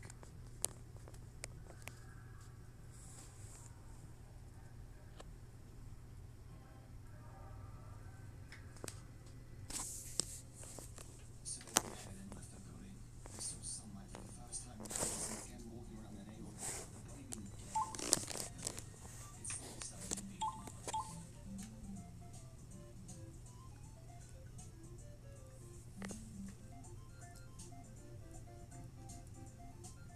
slowly started to decompose. The body laid on the floor, numb, with Enard escaping into the stores, until Michael heard the voice of Circus Baby, whom he now realized must be his sister Elizabeth, trying to save her by chanting, "You won't die."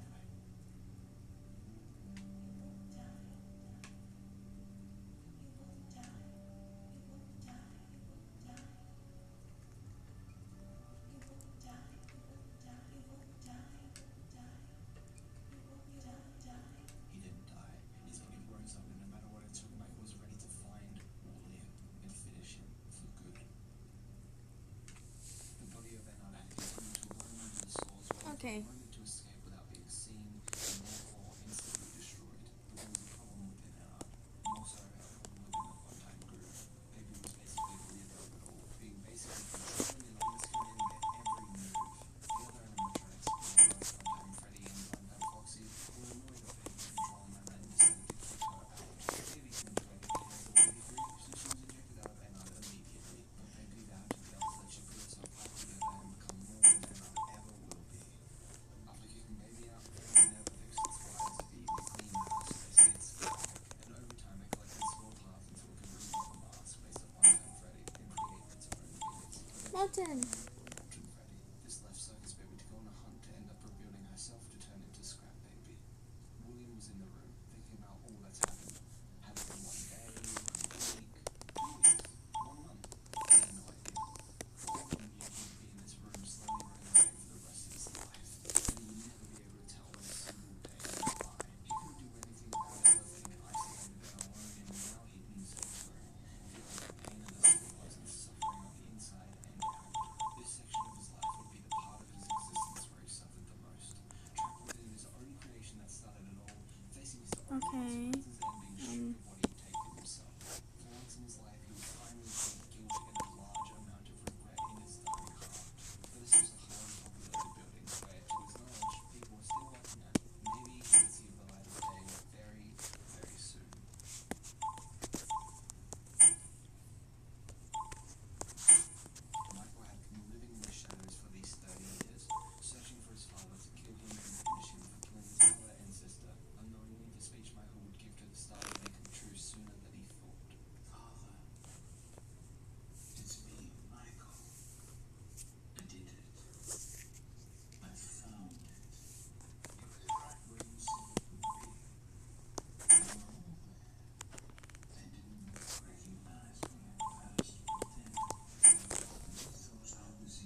He slutty.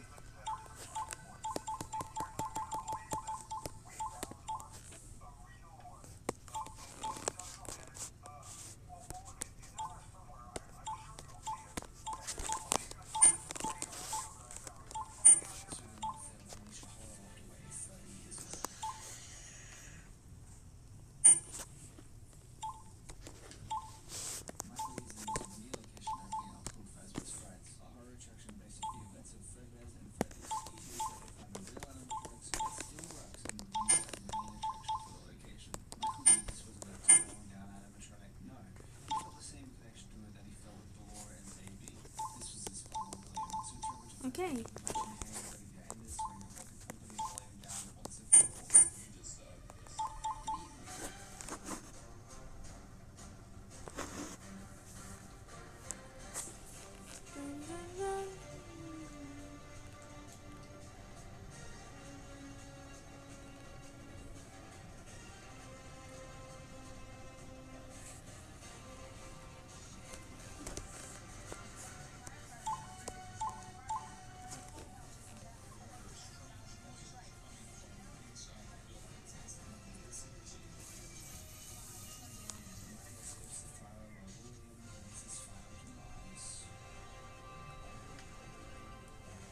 Okay.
Okay. The only inward ones that I made right now are Afton and Lefty.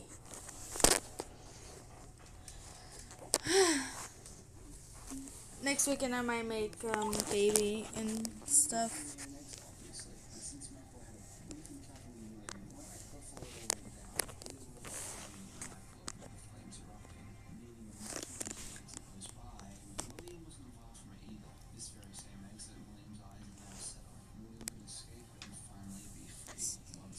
Okay. Henry had sat inside for so many years, contemplating everything, not only to fill out countless amounts of paperwork, not only living with the thought that William could have possibly survived the room, not only with his family dying, but with the knowledge of something big happening with the robots, the knowledge that something else was in them. These animatronics, they're alive, Willie. How did Willie do it? How did he get my daughter inside that thing? This one fact kept him up at night. Of course he had destroyed Oh, I forgot about that. the original animatronics had all been destroyed, to be sure, but what about William's own creations, which Henry was Hang on, very wait. much aware of? Ah, there you go. Yes. More specifically, loose ends. 4 more to go. Henry needed to be sold. So looks like there's only 2 more, but yeah. Making tapes as he went on to describe his Total thoughts. Robux, Eventually, no. his MLP. mind Yippee. Yeah, no.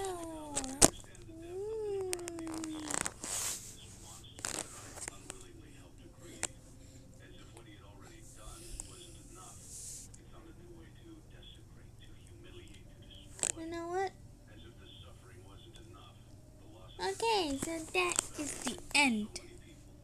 Okay, because it has been, what, like, hang on, I gotta see how long it's been.